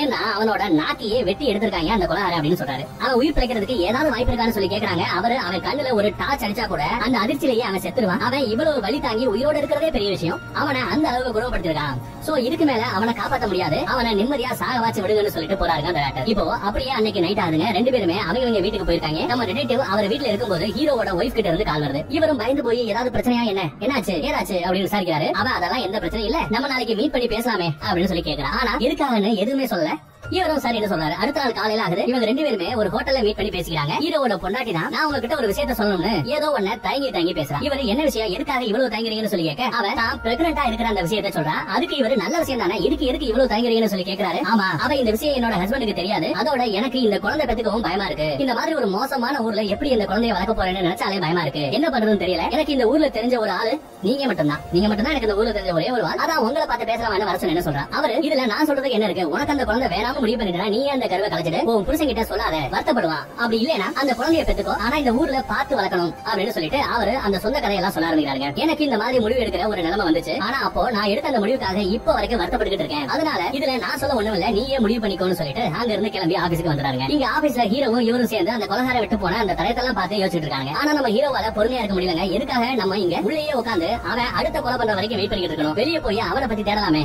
அப்படின்னு கத்துறான். அதுக்கு நம்ம ரிலேட்டிவ் நீ சொல்ற மாதிரி ஈஸியா அவனை அவனை பிடிச்சிட முடியாது, அவன் ஒன்னும் சாதாரண கொலைகாரம் இல்ல, கிட்டத்தட்ட ஒரு வருஷமா ஒருத்தர ரூமுக்குள்ளேயே அடைச்சு வச்சு கொடுமைப்படுத்தி கொண்டு இருக்கான். அப்போ இதுக்கெல்லாம் அவன் எப்படி பக்காவா பிளான் போட்டிருப்பான் அப்படின்னு கொஞ்சம் யோசிச்சு பாருன்னு சொல்ல நம்ம ஹீரோ மறுபடியுமே கட்ட ஆரம்பிக்கிறான். அவனே ஒரு பைத்தியக்காரன், சும்மா லைப்ரரியில இருக்கிற புக் எல்லாம் படிச்சுட்டு அதுல இருக்கிற மாதிரி கொலையெல்லாம் பண்ணிக்கிட்டு கட்டிட்டு இருக்கான். நீங்க வேற அவனை பெருசா பீத்திக்கிட்டு பேசிக்கிட்டு இருக்கீங்க அப்படின்னு சொல்லி கட்ட இப்பதாங்க நம்ம டிடெக்டிவ்க்கு டக்குனு ஒரு ஐடியா வருது. ஹீரோவை கூட்டுக்கிட்டு வேகமா எங்கேயோ போறாரு. எங்கன்னா அங்க இருக்கிற ஒரு லைப்ரரிக்கு போய் அந்த பாவங்களை பத்தின மொத்த புக்கோட லிஸ்டையே எடுக்கிறாரு. ஹீரோவுக்கு அவர் எதுக்காக இதெல்லாம் பண்றாருன்னு தெரியல, சும்மா கூட நிக்கிறார். அவர் இந்த புக்கோட லிஸ்ட் எல்லாத்தையுமே எடுத்துக்கிட்டு போய் வேற ஒருத்தங்கிட்ட கொடுத்து இதையெல்லாம் தேடி பார்த்து சொல்லுங்கன்னு அவங்கிட்ட கொஞ்சம் காசையும் கொடுக்குறாரு. இது எல்லாத்தையுமே நம்ம ஹீரோ சும்மா வேடிக்கை மட்டும் பாத்துக்கிட்டு இருக்கான். எதுக்காக அவங்கிட்ட இந்த லிஸ்ட் கொடுத்தீங்க, யார அவன்னு சொல்லி கேட்க அவன் ஒரு ரகசிய FBI ஏஜென்ட், அவனாலதான் நமக்கு ஹெல்ப் பண்ண முடியும்னு சொல்றாரு. ஆனா ஹீரோக்கு ஒண்ணுமே புரியல, என்னதான் நடக்குதுன்னு கொஞ்சம் சொல்லுங்களேன்னு சொல்லி கேட்க அப்பதான் அவர் சொல்றாரு, லைப்ரரியில இருக்கிற ஒரு சில முக்கியமான புக்ஸ் எல்லாமே யாரு படிக்கிறா அப்படிங்கறத FBI ரகசியமா நோட் பண்ணி வச்சுக்கிட்டே இருவாங்க. உதாரணத்துக்காக யாராச்சும் அணு ஆயுதங்களை பத்தின புக்க படிக்கிறாங்க அப்படின்னா அவங்களோட டீடைல்ஸ் FBI அவங்களுக்கே தெரியாம எடுத்து வச்சுப்பாங்க. இந்த விஷயம் யாருக்குமே தெரியாது, ஏன் சொல்ல போனா நம்ம டிபார்ட்மெண்ட்க்கே கூட தெரியாதுன்னு சொல்றாரு. அப்படி அந்த கொலைகாரன் அவன் கொலை பண்ற இடத்துல எழுதி வச்சிருக்க போற அந்த வார்த்தைகள் வசனங்கள் எல்லாத்தையுமே அவன் கண்டிப்பா அது சம்பந்தப்பட்ட புக்ஸ படிச்சுதான் தெரிஞ்சிருக்கணும். அதனாலதான் அந்த லிஸ்ட்ல எடுத்து இந்த FBI ஏஜென்ட் கிட்ட கொடுத்திருக்கேன். இவன் மூலியமா நம்ம யாரெல்லாம் அந்த புக்க படிச்சிருக்காங்க அப்படின்றத தெரிஞ்சுக்கலாம். ஆனா இது சட்டத்துக்கு புறம்பான இல்லீகலான வேலை, இதை பத்தி வெளியே யாருக்கும் தெரியக்கூடாதுன்னு சொல்லிட்டு பேசிக்கிட்டு இருக்காரு. அதே நேரம் அந்த FBI ஏஜென்ட் வந்து இவங்க கிட்ட ஒரு லிஸ்ட் கொடுக்குறான். அதுல இவங்க சொன்ன அந்த புக்கை யார் படிச்சிருக்காங்க அப்படிங்கிற ஒரு பெரிய லிஸ்டே இருக்குங்க. அதுல தேடி பார்க்கும்போது ஒருத்தன் மட்டும் அதுல இருக்கிற எல்லா புக்ஸையுமே படிச்சிருக்கான். அதனால அவன் தான் அந்த கொலைகாரனா இருக்கணும்னு இவங்க ரெண்டு பேருமே முடிவு பண்ணிடுறாங்க. அவன் இருக்கிற அந்த இடத்தை கண்டுபிடிச்சு போறாங்க. அது ஒரு அபார்ட்மெண்ட். அங்க அவனோட வீட்டு கதவை தட்டிக்கிட்டு இருக்கும்போது தூரத்துல ஒருத்தன் வரான். யாருனே தெரியல. இவங்களை பார்த்ததும் உடனே துப்பாக்கியை எடுத்து சுட ஆரம்பிக்கிறான். சுட்டுட்டு வேகமா அங்க இருந்து தப்பிச்சு ஓடுறான். நம்ம ஹீரோ விடுற மாதிரி தெரியல, அவன் பின்னாடியே துரத்திக்கிட்டே ஓடுறாங்க. நம்ம டிடெக்டிவ் கொஞ்சம் வயசான ஆளுங்கிறதால இவங்களோட வேகத்துக்கு அவரால் ஓட முடியல. அவர் ஒரு பக்கம் இவங்க பின்னாடியே துரத்திக்கிட்டே வந்துட்டு இருக்காரு. அந்த சுட்டவன் அவன் தான் கொலைகாரனா என்னன்னு நமக்கு தெரியலங்க. ஆனா அவனை பிடிக்க நம்ம ஹீரோ அவன் பின்னாடியே ஓடுறான். ரெண்டு பேரும் மாத்தி மாத்தி வீட்டுக்குள்ளேயே சந்துக்குள்ள எல்லாம் நுழைஞ்சு ஓடுறாங்க. அப்படி போயிட்டு இருக்கும்போது அவன் நம்ம ஹீரோ கிட்ட மாட்டுவான்னு பார்த்தா நம்ம ஹீரோ அவங்க கிட்ட மாட்டிட்டாங்க. அவன் ஹீரோவை அடிச்சு போட்டுட்டு ஹீரோவோட தலையிலேயே துப்பாக்கியை வச்சு லாக் பண்றான். ஆனா திடீர்னு என்ன நினைச்சாலும் தெரியலங்க, ஹீரோவை எதுவுமே பண்ணாம அங்கேயே விட்டுட்டு தப்பிச்சு ஓடிறான். அவன் நினைச்சிருந்தா நம்ம ஹீரோவை அங்கேயே போட்டு தள்ளிடலாம். ஆனா அவன் அப்படி பண்ணாம விட்டுட்டு போயிருக்கான். என்ன காரணம்னு தெரியலங்க. இப்ப இதெல்லாம் நம்ம ஹீரோ செம கோவத்தோட திரும்பவும் அதே அபார்ட்மெண்ட்டுக்கே போறான். இவங்க கொஞ்சம் நேரத்துக்கு முன்னாடி தட்டிட்டு இருந்தாங்க பாத்தீங்களா, அந்த வீட்டோட கதவு அதை உடைச்சுக்கிட்டு உள்ள போலாம்னு ஹீரோ பாக்குறான். ஆனா நம்ம டிடெக்டிவ் ஹீரோவை தடுக்கிறாப்ல. நம்மளால உள்ள போக முடியாது, நம்ம கிட்ட உள்ள போய் தேடுறதுக்கு எந்த வாரண்டும் இல்லன்னு சொல்றாரு. ஆனா ஹீரோ செவ காண்டல அவன் நம்மளையே சுட பாத்துருக்கான். இதை விட வேற என்ன வேணும்னு சொல்லி கத்துறான். அதுக்கு நம்ம டிடெக்டிவ் நம்மளால அப்படி பண்ண முடியாது, தயவு செஞ்சு சொல்றதை கேளு, இந்த வேலை நம்ம எப்படி கண்டுபிடிச்சுன்னு கேட்டா என்ன சொல்லுவேன், நம்ம பண்ணதே இல்லீகல், ஒரு FBI ஏஜென்ட்டோட ஹெல்ப்போட இல்லீகலா அவன் யாரு என்ன நம்ம கண்டுபிடிச்சோம், இதை வெளியே தெரிஞ்சா நம்ம தான் மாட்டிப்போம்னு சொல்லி பேசிட்டு இருக்காங்க. இருந்தாலுமே நம்ம ஹீரோ அவர் சொல்றது எதுவுமே கேட்கற மாதிரி தெரியலங்க. கோவத்துல அந்த கதவை உடைச்சிடறான். இதனால இவங்களுக்குள்ளேயே மாத்தி மாத்தி கத்திக்கிறாங்க. அப்பதான் ஹீரோ ஒரு ஐடியா பண்றான். என்னன்னா அவன் அங்க இருக்கிற ஒரு பிச்சைக்காரி கிட்ட கொஞ்சம் காசு கொடுத்து அந்த வீட்டுல இருந்தாலே ஒருத்தன் நம்ம ஹீரோ கூட லாஸ்ட் மினிட்ல கொலை செய்யாம துப்பாக்கியால சுடாம விட்டு போனால அவன் மேல சந்தேகம் இருக்கிறதா, அவன் கொஞ்சம் வித்தியாசமா தெரியுதா. இப்பெல்லாம் நிறைய கொலை வேலை நடக்குது. அதனால அவனை பத்தி நம்ம டிடெக்டிவ்க்கு கால் பண்ணி சொன்னேன்னு சொல்லி போலீஸ் கிட்ட சொல்ல வைக்கிறான். அதாவது பொய் சாட்சி மாதிரிங்க. இந்த வீட்டுக்கு முன்னாடி நான் பிச்சை எடுத்துட்டு இருக்கேன், இந்த வீட்டுல இருக்கிற ஆள் மேல எனக்கு சந்தேகமா இருக்கு அப்படின்னு சொல்லிட்டு நான் போன் பண்ணதாகவும் அந்த போனை கேட்டுட்டு தான் இவங்க விசாரிக்க வந்திருக்கிறதாவும் ஒரு கதை, ஒரு பொய் சாட்சியை உருவாக்குறான். சோ இதை ஒரு சாக்கா வச்சு நம்ம டிடெக்டிவ் கேட்ட அந்த வாரண்ட வாங்கி அந்த வீட்டுக்குள்ளேயே போய் செக் பண்ணி பாக்குறாங்க. அந்த வீடியோ பாக்குறதுக்கு படு பயங்கரமா இருக்குங்க. சுத்தி ஃபுல்லா புக்கா அடிக்க வச்சிருக்கான். கூடவே செத்து போனவங்களோட கை, அவங்க கொல்றப்ப எடுத்த போட்டோஸ், அது இதுன்னு நிறைய இருக்குங்க. இது எல்லாத்தையும் வச்சு இவன் தான் அந்த கொலைகாரனை இவங்க கன்ஃபார்ம் பண்ணிடுறாங்க. எல்லாத்தையும் நம்ம ஹீரோவும் நம்ம டிடெக்டிவும் பொறுமையா ஒவ்வொன்னா தேடி பார்த்துட்டே இருக்காங்க. அப்பதான் ஹீரோ அங்க இருக்க ஒரு போட்டோவை கவனிக்கிறான். அது இவனோட போட்டோ தாங்க. அதை பார்த்துட்டு ஹீரோ உடனே நம்ம டிடெக்டிவ கூப்பிடுறான். நம்ம அவனை ஏற்கனவே பார்த்திருக்கோம், நம்ம முன்னாடியே அவன் வந்துட்டு போயிருக்கான் அப்படின்னு சொல்லி அந்த போட்டோவை காமிக்கிறான். அது எப்ப எடுத்த போட்டோ அப்படின்னு பார்த்தா படத்துல ஒரு பத்திரிகையாளர் வந்து ஹீரோவை போட்டோ எடுத்திருப்பான். ஹீரோ கூட கோவத்துல கத்தி வெளியே அனுப்பியிருப்பான் பாத்தீங்களா, அப்போ அவன் எடுத்த போட்டோ தாங்க இங்க இருக்கு. அப்போ அந்த பத்திரிகையாளர் வந்து பாத்தீங்களா, அவன் தான் அந்த கொலைகாரனா இருந்திருக்குமோ அப்படின்னு புரிஞ்சுக்கிறாங்க. இப்படி இவங்க எல்லாத்தையுமே தேடி பார்த்துட்டு இருக்கும்போது அங்க இருக்கிற ஒரு ரூம் ஃபுல்லாவே அந்த கொலைகாரன் எழுதின டைரி இருக்கு. இது வரைக்கும் நடந்த எல்லாத்தையுமே எழுதி வச்சிருக்கான். இனி அவன் பண்ண போற கொலைகளையுமே இதுலதான் எங்கேயாவது அவன் எழுதி வச்சிருக்கணும்னு சொல்றாங்க. ஆனா இங்க இருக்கிற டைரி எல்லாத்தையுமே படிச்சு தேடி பாக்குறதுக்கு மாச கணக்காகும். ஏன்னா அந்த அளவுக்கு அவ்வளவு எழுதி வச்சிருக்காங்க. இப்படி இவங்க இத பார்த்துட்டு பேசிக்கிட்டு இருக்கும்போது அந்த வீட்டுக்குள்ள எங்கேயோ போன் அடிக்கிற சத்தம் கேக்குது. ஹீரோ ஒவ்வொரு ரூமா தேடி எப்படியோ ஒரு வழியா அந்த போனை கண்டுபிடிச்சான். அதை அட்டன் பண்ணி பேசுறான். அதுல அந்த கொலைகாரனாக பேசுறான். ஹீரோ கிட்ட எப்படி என்ன கண்டுபிடிச்சீங்கன்னு எனக்கே ஆச்சரியமா இருக்கு, இருந்தாலும் பரவாயில்ல, உங்களை பாராட்டுறேன். இப்போ நான் போன் பண்ணதே உங்ககிட்ட மன்னிப்பு கேட்கலாம், உன்னை அடிச்சதுக்கு என்ன மன்னிச்சிரு, நான் அப்படி பண்ணலனா நீ என்ன பிடிச்சிருப்ப, அதோட உன்னாலதான் இன்னைக்கு என்னோட பிளான் தள்ளி போச்சு அப்படின்னு சொல்லிட்டு டக்குனு போன் வச்சாங்க. இதுக்கப்புறம் இவங்க அந்த வீட்டுல இருந்து எடுத்த எல்லா போட்டோஸுமே செக் பண்ணி பார்த்துட்டு இருக்காங்க. அது எல்லாமே ஏற்கனவே அவன் கொலை பண்ண ஆளுங்களோட போட்டோஸ். அதோட அதுலயே ஒரு விபச்சாரி பொண்ணோட போட்டோவும் இருக்கு. அப்போ அவன் அடுத்ததா கொலை செய்ய போறது இந்த விபச்சாரி பொண்ணா தான் இருக்கும் அப்படிங்கறத புரிஞ்சுக்காங்க. உடனே அவளை தேட ஆரம்பிக்கிறாங்க. ஆனா அதுக்குள்ள அந்த கொலைகாரன் அவளை ஒரு ராஜில வச்சு கொன்னுறான். அந்த விஷயம் இவங்களுக்கு தெரிய வருது. இப்போ கொலை நடந்த இடத்துக்கு ஹீரோவும் நம்ம டிடெக்டிவும் போய் பாக்குறாங்க. அங்க அந்த பொண்ணை ரொம்ப கொடூரமா ரேப் பண்ணி கொலை பண்ணிருக்கான். அதோட அங்க செவத்துல லஸ்ட் அப்படிங்கிற வார்த்தை எழுதிருக்கு, அதாவது காமம் அப்படிங்கிற பாவத்தை பண்ணிருக்கா எழுதிருக்கு. அங்க அதே ரூம்ல செத்து போன அந்த பொண்ணுக்கு பக்கத்திலேயே வேற ஒருத்தன் இருக்கான். அந்த வேலை பிடிச்சிட்டு வந்து இவங்க ரெண்டு பேரும் விசாரிக்கிறாங்க. என்ன நடந்துச்சு, உண்மையை சொல்லு, நீ எப்படி அந்த ரூமுக்குள்ள போன அப்படின்னு கேக்குறாங்க. அவன் என்ன அந்த கொலைகாரன் தான் கூட்டு போனா, அந்த பொண்ணை கட்டி போட்டு என்னோட வாயில துப்பாக்கிய வச்சு அவளை ரேப் பண்ணி கொலை சொன்னா. நான் வேணும்னே பண்ணல, அவன் என்ன கொன்னுடுவேன்னு மிரட்டினா, பயத்துல தான் பண்ணேன் அப்படின்னு அழுதுகிட்டே சொல்றான். இதுக்கப்புறம் அன்னைக்கு நைட்டு இவங்க ரெண்டு பேருமே ஒரு பார்ல உட்காந்து பேசிக்கிட்டு இருக்காங்க. அப்ப நம்ம ரிலேட்டிவ் ஹீரோ கிட்ட எப்படா இந்த வேலையெல்லாம் விட்டுட்டு போவோம் அப்படின்ற அளவுக்கு இருக்கு, இந்த ஊரை விட்டு போலாமே ரொம்பவே ஆர்வலா இருக்கேன். ஏன்னா இங்க இருக்கிற எல்லாமே சுயநலவாதிகளா இருக்காங்க, மனிதாபம் அப்படிங்கிற வார்த்தைக்கு கொஞ்சம் கூட அர்த்தம் தெரியாதவங்களா இருக்காங்க அப்படின்னு சொல்லிட்டு வருத்தப்படுறாரு. உடனே ஹீரோ எல்லாத்தையுமே அப்படி மொத்தமா கட்டங்கட்டாதீங்க, ஒரு சில நல்லவங்களும் இங்க இருக்கத்தானே செய்யறாங்க, அவங்களை காப்பாத்தான் நாம வேலை செய்யறோம். உங்களுக்கு இந்த ஊரை பிடிக்கல அப்படிங்கறதுக்காக இங்க இருந்து போயிட முடியாது, போயிடவும் கூடாது. நம்ம தான் இங்க இருந்து இங்க இருக்கிற சில நல்லவங்களையாவது காப்பாத்தணும் அப்படின்னு சொல்லிட்டு இருக்கான். இப்படியே ரெண்டு பேரும் மாத்தி மாத்தி பேசிக்கிட்டு அவங்க வீட்டுக்கு போயிடறாங்க. நம்ம ரிலேட்டிவ் அன்னைக்கு நைட்டு ஃபுல்லா தூங்காம ஹீரோ சொன்னதையே யோசிச்சுட்டு இருக்காரு. அப்படியே அடுத்த நாள் ஆகுதுங்க, அந்த கொலைகாரன் இன்னொரு கொலையும் பண்றான். இதோட 5வது கொலை. அந்த இடத்துக்கு ஹீரோவும் நம்ம ரிலேட்டிவும் போய் பாக்குறாங்க. அங்க ஒரு வீட்டுல ஒரு பொண்ணு செத்து கிடக்கா. அங்க செவத்துல பிரைட் அப்படிங்கிற வார்த்தை எழுதிருக்கு, அதாவது அகங்காரம் அப்படிங்கறதாங்க அந்த வார்த்தையோட அர்த்தம். அந்த பொண்ணை அவன் எப்படி கொலை பண்ணிருக்கான் அப்படின்னு பார்த்தா, இவனுக்கு தான் அழகா இருக்கும் அப்படிங்கிற அந்த கர்வம் அகங்காரம் இருந்திருக்கணும். அதனால அவன் அவளோட மூக்க அறுத்து அவனே கட்டும் போட்டிருக்கான். அவளோட ஒரு கையில போனையும் இன்னொரு கையில தூக்க மாத்திரையும் கொடுத்து, நீ தப்பிக்கணும்னா யாருக்காவது போன் பண்ணு, ஆனா தப்பிச்சாலுமே வாழ்க்கை ஃபுல்லா இந்த கோரமான முகத்தோட தான் வாழணும், அப்படி இல்லனா இன்னொரு கையில தூக்க மாத்திரையை கொடுத்து இதை நீயே போட்டு நீயே இங்க செத்துப்போ அப்படின்னு சொல்லி ஆப்ஷன் கொடுத்திருக்கான். அந்த பொண்ணும் இந்த முகத்தோட வாழ்றதுக்கு பதிலா சாகலாம்னு அந்த தூக்க மாத்திரை எல்லாம் போட்டு அவளாவே செத்து போயிருக்கா. இப்படி இது எல்லாத்தையும் பார்த்துட்டு இவங்க ரெண்டு பேருமே திரும்பி ஆபீஸ்க்கு வரானுங்க. அப்ப நம்ம ரிலேட்டிவ் ஹீரோ கிட்ட, இந்த கேஸ் முடியற வரைக்கும் நான் உன் கூட இருக்கலாம்னு முடிவு பண்ணிருக்கேன், ஒண்ணு நம்ம அவளை பிடிச்சாலும் இல்லனா கண்டிப்பா அவன் நினைச்ச மாதிரியே அந்த 7 கொலையும் பண்ணிடுவான் அப்படின்னு பேசிக்கிட்டு ரெண்டு பேரும் ஆபீஸ்க்குள்ள நடந்து போயிட்டு இருக்காங்க. அப்போ அங்க வெளிய கார்ல இருந்து இறங்கி யாரோ உள்ள வர மாதிரி காமிக்கிறாங்க. யாருன்னு பார்த்தா கொய்யால மொத்த போலீஸ் டிபார்ட்மெண்டே தேடிட்டு இருக்கிற அந்த கொலைகாரன் அசால்ட்டா சட்டையெல்லாம் ரத்தத்தோட வந்து இங்க அவங்களோட ஆபீஸ்லயே ஹீரோ முன்னாடி சரண்டர் ஆகிறாங்க. மொத்த போலீஸும் சுத்தி வளைக்கிறாங்க. அவன் என்னோட வக்கீல் கிட்ட பேசணும், வர சொல்லுங்க அப்படின்னு சொல்லிட்டு சரண்டர் ஆகிறான். இப்ப அப்படியே ஒரு வழியா அந்த கொலைகாரனை பிடிச்சாச்சு. அவனோட கை ரேகை செக் பண்ணி பாக்குறாங்க. பார்த்தா கையில ரேகையே இல்லங்க, அவனாவே அவனோட கையில இருந்த ரேகை எல்லாத்தையுமே தோலோட பிச்சு எடுத்திருக்கான். அதோட இவனை பத்தி தேடி பார்த்ததுல இவனுக்கு எந்த ஒரு ஐடென்டிட்டியுமே இல்ல, எந்த ஒரு அடையாளமுமே இல்ல. அதனால இவனை பத்தின எந்த விஷயத்தையுமே அவங்களால கண்டுபிடிக்கவே முடியல. ஆனா இப்போதைக்கு இவங்களுக்கு தெரிஞ்ச ஒரே விஷயம் இவனோட பேர் மட்டும்தான். அதை வச்சு தேடி பார்த்ததுல இவனுக்கு ஒரு பேங்க்ல அக்கவுண்ட் இருக்கு. அதை வச்சு பார்த்ததுல இவன் ஒரு பெரிய பணக்காரன், அதோட இவன் நிறைய படிச்சிருக்கான் அப்படின்னு கண்டுபிடிக்கிறாங்க. இப்ப அவனோட வக்கீல் வந்ததுல இவங்களால அவனை விசாரிக்க முடியல. உடனே கோர்ட்டுக்கு கூட்டிட்டு போய் ஆகணும் அப்படின்னு இவங்களோட ஹெட் சொல்றாரு. இதை கேட்ட ஹீரோ செம காண்டாகிறான், கோவத்துல கத்துறான். இவனுக்கு எதிராக இப்போதைக்கு நம்ம கிட்ட எந்த ஒரு ஆதாரமும் இல்ல, இப்போ இவனை கோர்ட்டுக்கு கூட்டிட்டு போனா ஈஸியா வெளியே வந்துடுவான் அப்படின்னு சொல்லி கத்துறான். ஆனா எதுக்காக இவன் தானாவே வந்து சரண்டர் ஆகணும்னு ரெண்டு பேருமே யோசிக்கிறாங்க. நம்ம டிடெக்டிவ் அவன் கண்டிப்பா ஏதோ ஒரு காரணத்துக்காக தான் வந்து சரண்டர் ஆயிருக்கணும். ஏற்கனவே 5 கொலை பண்ணிட்டான், மிச்சம் இருக்கிறது 2 கொலை. அதையும் பண்ணதுக்கு அப்புறம் தான் அவனாவே அவன் பண்ண இந்த கொலைகள் எல்லாத்தையுமே ஏத்துக்கிட்டு வருவான்னு நினைக்கிறேன், ஒத்துப்பான்னு நினைக்கிறேன் அப்படியே பேசிட்டு இருக்காரு. அதே நேரம் அவனோட வக்கீல் வராரு. அவங்கிட்ட பேசுனதுல அவன் ஏற்கனவே மீதி 2 கொலைய பண்ணிட்டதா சொல்றான். அந்த 2 பணத்தையுமே ஒரு இடத்துல மறைச்சு வச்சிருக்கதாவும், அந்த இடத்துக்கு இன்னைக்கு ஹீரோவும் நம்ம ரிலேட்டிவ் மட்டும் தனியா கூட்டு போறதாவும், வேற யாரும் கூட வர கூடாதுன்னு அவன் சொன்னதா அந்த வக்கீல வெளியே வந்து சொல்றாரு. எதுக்காக அவன் இவங்களை மட்டும் தனியா கூட கூட்டிட்டு போறதா சொல்றான். எல்லாருமே யோசிக்கிறாங்க. அதுக்கு அந்த வக்கீல் அவன் உங்க 2 பேரை மட்டும் தான் நம்புறான். அப்படி நீங்க கூட வரலனா உங்களால செத்து போன அந்த 2 படங்களையுமே கண்டுபிடிக்க வாய்ப்பே இல்ல, கண்டுபிடிக்க முடியாதுன்னு அவன் ரொம்ப ஸ்ட்ராங்கா சொன்னதா சொல்றாரு. இதனால ஹீரோ சம கோவத்துல அந்த வக்கீல பிடிச்சு கத்துறான். இந்த ஐடியா எல்லாம் அந்த பைத்தியக்காரன் அவனா யோசிக்கிறானா இல்ல நீங்க அவனுக்கு சொல்லி தரதா அப்படின்னு அவரை பிடிச்சு கத்துறான். அதுக்கு அந்த வக்கீல் அவன் இன்னொன்னு சொல்ல சொன்னான். நீங்க அவன் கூட போல அப்படின்னா கோர்ட்ல அவன் தான் ஒரு மனநலம் பாதிக்கப்பட்டவன் அப்படின்னு சொல்லி சரண்டர் ஆயிடுவான். அதனால அவனுக்கு எந்த ஒரு தண்டனையுமே கிடைக்காதா, அதுக்கு பதிலா மனநல ஹாஸ்பிட்டல் தான் அவனை கொண்டு போய் சேர்த்துருவாங்க அப்படின்னு சொல்றாரு. இதையெல்லாம் கேட்டு இவங்க எல்லாருமே என்ன பண்ண தெரியாம யோசிக்கிறாங்க. அப்படி அவன் மனநல பாதிக்கப்பட்டவனான கோர்ட்ல சொல்லி அவனுக்கு எந்த தண்டனையுமே கிடைக்கலனா இவங்க இவ்வளவு நாளா கஷ்டப்பட்டது எல்லாமே வேஸ்ட் ஆயிடும். இதனால வேற வழி இல்லாம இவங்க 2 பேருமே அவன் கூட அந்த பணங்களை மறைச்சு வச்சிருந்த அந்த இடத்துக்கு தனியா போறதுக்காக முடிவு பண்றாங்க. இப்ப நாங்க நம்ம ரிலேட்டிவ் பாயிண்டா ஒரு கேள்வி கேட்கிறாரு. அவன் உண்மையிலேயே இன்னும் அந்த 2 கொலையை பண்ணிருக்கான் அப்படிங்கிறதுக்கு ஏதாவது எங்களுக்கு ப்ரூஃப் வேணும், ப்ரூஃப் இல்லாம அவன் எப்படி நம்ப முடியும் அப்படின்னு சொல்லி கேக்குறாரு. அப்பதான் அவங்க அவன் சட்டையில இருந்து அந்த ரத்தத்தை எல்லாம் செக் பண்ணி பாக்குறாங்க. அதெல்லாம் அவன் ஏற்கனவே கொலை பண்ண அந்த 5 பேரோட ரத்தம் இருக்கு, கூடவே லிஸ்ட்லயே வராத இப்ப செத்து போன அந்த 5 பேருக்கும் சம்பந்தமே இல்லாத இன்னொருத்தவங்களோட ரத்தம் இருக்கிறத கண்டுபிடிக்கிறாங்க. ஆனா அது யாரோட ரத்தம் அப்படிங்கிறது இவங்களுக்கு சரியா தெரியல. இப்படி இதை வச்சு அவன் சொன்னது உண்மைதான், இன்னொரு கொலையை அவன் பண்ணிருக்கான் அப்படிங்கறத புரிஞ்சுக்கிறாங்க. அவன் கூட போறதுக்கு சரின்னு சொல்லி சம்மதிக்கிறாங்க. அவனை கூட்டிட்டு போறதுக்கு 2 பேருமே ரெடி ஆயிட்டு இருக்காங்க.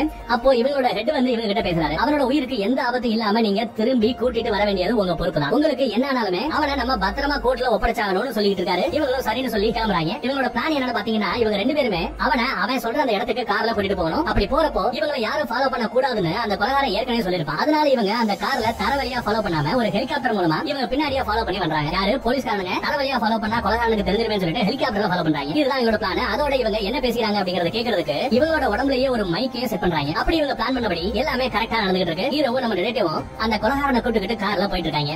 அப்போ நம்ம ஹீரோ அந்த கொலைகாரன் கிட்ட உண்மையை சொல்லு, எதுக்காக நீ இந்த கொலையெல்லாம் பண்ணிட்டு இருக்க, இதனால உனக்கு என்ன கிடைக்க போகுதுன்னு பேசிக்கிட்டே வரான். அதுக்கு அந்த கொலைகாரன் நான் பாவம் செஞ்சவங்களுக்கு தண்டனை கொடுத்தேன் அப்படின்னு அவன் பண்ண அந்த கொலைகள் எல்லாத்தையுமே சொல்ல ஆரம்பிக்கிறான். ஃபர்ஸ்டா கொலை பண்ண அந்த குண்டை அவனால எந்திரிச்சு கூட நிக்க முடியாது, எப்ப பாரு தின்னுக்கிட்டே இருப்பான், சாப்பிடறதுக்காக மட்டும்தான் அவன் உயிர் வாழ்ந்துகிட்டு இருந்தான், அதுவும் ஒரு பாவம் தான், அதான் அவனை கொன்னேன். அப்புறம் 2வதா அந்த வக்கீல் காசுக்கு ஆசைப்பட்டு கொலை பண்ணவன் ரேப் பண்ணவன் எல்லாருக்கும் சாதகமா அவன் வாதாடி தண்டனை கிடைக்காம வெளியே கூட்டிட்டு வந்திருக்கான், அதான் அவனை கொன்னேன். அதுக்கப்புறம் அந்த விபச்சாரி பொண்ணு அவளால நிறைய பேரு கெட்டு போயிட்டாங்க, பல பேருக்கு அவன் நோயை பரவி விட்டு இருந்திருக்கான். அதான் அவளை கொன்னேன் அப்படின்னு வரிசையா அவன் பண்ண இந்த கொலைகள் எல்லாத்தையுமே சொல்லிட்டு இருக்கான். இப்படி பாவம் பண்ற எல்லாருமே கொல்றதுதான் என்னோட வேலை, அதுக்காக தான் நான் இங்க இருக்கேன்னு சொல்றேன். அதுக்கு ஹீரோ இதெல்லாம் பண்றதுக்கு நீ ஒண்ணும் கடவுள் கிடையாதுடா அப்படின்னு சொல்ல, அவன் கடவுளால நேர்ல வந்து இது எல்லாத்தையுமே பண்ண முடியாது, அதனால அவரால் அனுப்பி வைக்கப்பட்ட தூதுவன்னா நானும் ஒரு கடவுள் தான் சைக்கோ மாதிரி ஏதோ பேசி பெண்ணாத்திக்கிட்டு இருக்கான். அதோட ஹீரோ கிட்ட நான் நினைச்சிருந்தா உன்ன அன்னைக்கே நீ என்கிட்ட மாட்டி இருப்பவே கொண்டு இருக்க முடியும், ஆனா நான் அப்படி பண்ணாம உன் மேல பாவப்பட்டு விட்டுட்டு போனேன். இப்ப நீ வாழ்ந்துகிட்டு இருக்க இந்த வாழ்க்கை தான் உனக்கு நான் போட்ட பிச்சை, எப்பவுமே நீ மந்திராதன்னு வேணும்னு ஹீரோவை வெறுப்பேத்தான். நம்ம டிடெக்டிவ் தான் ஹீரோவை பொறுமையா இருன்னு சொல்லிட்டு வராரு. இப்படி இவங்க ஊரை விட்டு தாண்டி ரொம்ப தூரம் வந்துட்டாங்க. அங்க ஒரு பாதை இருக்கு, அது வழியா போக சொல்லி அந்த சைக்கோ சொல்றான். இவங்களும் அந்த வழியா போறாங்க. சுத்தி ஃபுல்லா பாத்தீங்கன்னா ஒரே டவரா இருக்குங்க, ஆள் நடமாட்டமே இல்ல. இவன் அங்க காரை நிறுத்த சொல்ல இவங்களும் அவனை கூட்டிக்கிட்டு அந்த காரை விட்டு கீழே இறங்குறாங்க. அவன் இவங்க கிட்ட டைம் என்ன ஆச்சுன்னு கேட்டுட்டு அப்போ வந்துட்டு இருக்குன்னு ஏதோ ஒரு புரியாத மாதிரி ஒண்ணு சொல்றான். இவங்க என்ன வந்துகிட்டு இருக்குன்னு கேட்க அவன் வாங்க சொல்றேன்னு பக்கத்துல கூட்டிட்டு போறான். அங்க ஒரு காரு செம்ம வேகத்துல வந்துகிட்டு இருக்கு. அதை பார்த்ததும் டிடெக்டிவ் இவனை காப்பாத்ததான் யாரோ வராங்கன்னு நினைச்சு வேகமா அந்த கார் கிட்ட போய் அந்த காரை நிப்பாட்டுறாரு. உள்ள இருக்கிறவன் ஒரு டிரைவர் இருப்பான், அவனை இறங்க சொல்ல அவன் என்ன சுற்றாதீங்கன்னு சொல்லிக்கிட்டே இறங்குறான். நான் பார்சல் டெலிவரி பண்ணத்தான் வந்து என்ன ஒரு பார்சலை எடுத்து கொடுக்குறான். அதுல நம்ம ஹீரோட பேர் இருக்கு. ஹீரோக்கு அந்த பார்சல் தானே அது. அதை நம்ம டிடெக்டிவ் ஓபன் பண்ணி பாக்குறாரு. பார்த்ததுல செம்ம ஷாக் ஆயிராரு. உடனே வேகமா ஹீரோ கிட்ட ஓடி வராரு. அவங்க கிட்ட உன் கையில இருந்து அந்த துப்பாக்கியை முதல்ல கீழே போடுன்னு சொல்லி கத்துறாரு. அவன் என்னாச்சு அது என்ன பார்சல் சொல்லி கேக்குறான். அப்போ அந்த கொலைகாரன் ஹீரோ கிட்ட இன்னைக்கு காலையில நீ கிளம்புனதுக்கு அப்புறம் நான் உன்னோட வீட்டுக்கு போனேன், உன்னோட பொண்டாட்டி குளிச்சுக்கிட்டு இருந்தா கொஞ்ச நேரம் அவளோட புருஷனா இருக்கலாமேன்னு நான் ஆசைப்பட்டேன், ஆனா அவ ஒத்துக்கல. அதான் வரும்போதே அவளோட அழகான தலைய வெட்டி எடுத்துட்டு வந்துட்டேன்னு சொல்றான். எனக்கு உன்னோட வாழ்க்கையை பார்த்தா ரொம்பவே பொறாமையா இருக்கு, இதுவும் ஒரு பாவம் தான், என்ன கொல்லுன்னு சொல்றான். இப்ப நம்ம ஹீரோக்கு செம கோவம் வருதுங்க, செமையா அழுகுறான். ஆனா அவனால இவனை சுட முடியல. கோவத்துல கத்துறா. நம்ம டிடெக்டிவ் ஹீரோவை சமாதானம் பண்றாரு. தயவு செஞ்சு அவன் சொல்றதை கேட்காத, துப்பாக்கி கீழே போடுன்னு சொல்லி கத்துறாங்க. ஆனா ஹீரோ வர முடியல. அந்த கொலைகாரன் நான் தான் உன் பொண்டாட்டியை கொன்னுட்டேன்னு சொல்றேன், ஆனாலும் நீ என்ன விட போறியா, என்ன விட்டு போறியா, என் மேல உனக்கு கோவம் வரலையா, அந்த கோவமும் ஒரு பாவம் தான், என்ன கொன்னுடுன்னு சொல்லிக்கிட்டு இருக்கான். நம்ம டிடெக்டிவ் ஹீரோவை தடுக்கிறாரு. வேணா அப்படி பண்ணிடாத. ஆனா ஹீரோவால அவன் கோவத்தை கட்டுப்படுத்த முடியலங்க. அந்த கொலைகாரனை அங்கேயே சுட்டு கொலை பண்றான். இப்போ அந்த கொலைகாரன் நினைச்ச மாதிரி இப்போ மொத்தம் 7 கொலைகள் நடந்துருச்சுங்க. ஏற்கனவே அந்த 5 நடந்து முடிஞ்சு நம்ம பார்த்தோம். 6வது கொலை நம்ம ஹீரோவோட ஒய்ஃப் தலை வெட்டப்பட்ட நேரத்துல செத்து போய் கிடப்பாங்க. அது எதுக்காக நடக்குது அப்படின்னு பாத்தீங்கன்னா நம்ம இந்த சீரியல் கொலைகாரன் இருக்கா இல்லையா, அவனுக்கு பொறாமை அப்படிங்கிற அந்த பாவம் பண்ண வேண்டிய நிலைமை வந்துருச்சுங்க. அவனால ஒரு சாதாரண குடும்ப வாழ்க்கை வாழ முடியல, ஒரு பொண்ணை கல்யாணம் பண்ணி குழந்தை குட்டியோட ஒரு சாதாரண வாழ்க்கை வாழ முடியலையே அப்படின்னு அப்படி ஒரு வாழ்க்கையை வாழ்ந்துகிட்டு இருக்கிற நம்ம ஹீரோயினை பார்த்து அவனுக்கு பொறாமை. அந்த பொறாமையினால வந்த விளைவுதான் ஹீரோனோட தலையை வெட்டி எடுத்ததுங்க. இந்த பொறாமைன்ற பாவத்துக்காக பலி கொடுக்கப்பட்டவதான் நம்ம ஹீரோவோட பொண்டாட்டி. இது 6வது கொலை. 7வது கொலை கோபத்தால வந்த பாவம். நம்ம ஹீரோ சும்மாவே கோபக்காரன் நமக்கு தெரியும், அதுலயும் தன்னோட பொண்டாட்டியோட கழுத்தையே வெட்டி இப்படி கொண்டு வந்திருக்கான பாத்துட்டு சும்மா இருப்பானா என்ன. அதனால அந்த கோபத்தோட அந்த 7வது பாவத்தினால வந்த விளைவுதான் நம்ம சீரியல் கில்லர் ஹீரோவோட கையாலேயே சுட்டுக் கொல்லப்படுறான். நம்ம ஹீரோ இந்த சீரியல் கொலைகாரனை சுட்டுக் கொள்ளும் போது அவன் துப்பாக்கில இருந்தது 6 புல்லட்டுங்க. 6 புல்லட்டை உள்ள இறக்குவான். டப்புன்னு 6 புல்லட் உள்ள இறங்கிதான் அவன் பண்ண அந்த 6வது பாவத்துக்கு ஹீரோ பழிவாங்க. ஹீரோ சட்டத்தை தன்னோட கையில எடுத்துக்கிட்டா அப்படிங்கறதுனால ஹீரோவை அரெஸ்ட் பண்றாங்க. நம்ம டிடெக்டிவ் அவங்க ஹெட் கிட்ட நம்ம ஹீரோவை ஜெயில நம்ம தான் பத்திரமா பாத்துக்கணும், ஏன்னா ஜெயில இருக்கிற நிறைய பேரை பிடிச்சி ஜெயிலுக்குள்ள போட்டதே நம்ம ஹீரோ தான். பொதுவா ஜெயிலுக்குள்ள ஒரு போலீஸ்காரனால உசுரோட வாழ்றது சிரமங்க. சுத்தி இருக்கிற குற்றவாளிகள் அவங்கள நிம்மதியா வாழ விட மாட்டாங்க. அப்படி இல்லாம நம்ம ஹீரோவை நம்ம தான் காப்பாத்தணும், அவனை ஜெயில நல்லபடியா பாத்துக்கணும் வைக்கணும் அப்படின்னு சொல்லிட்டு நம்ம டிடெக்டிவ் பேசிட்டு இருக்காரு. படத்தோட கடைசி சாட்டா நம்ம டிடெக்டிவ் இந்த உலகம் ரொம்பவே மோசமானது, அதை நம்ம தான் மாத்தி ஆகணும், அதுக்குதான் நாம இருக்கோம், நான் ரிட்டையர் ஆக போறது இல்ல, இந்த வேலையை நான் மறுபடியும் கண்டினியூவா பண்ண போறதா சொல்றாரு.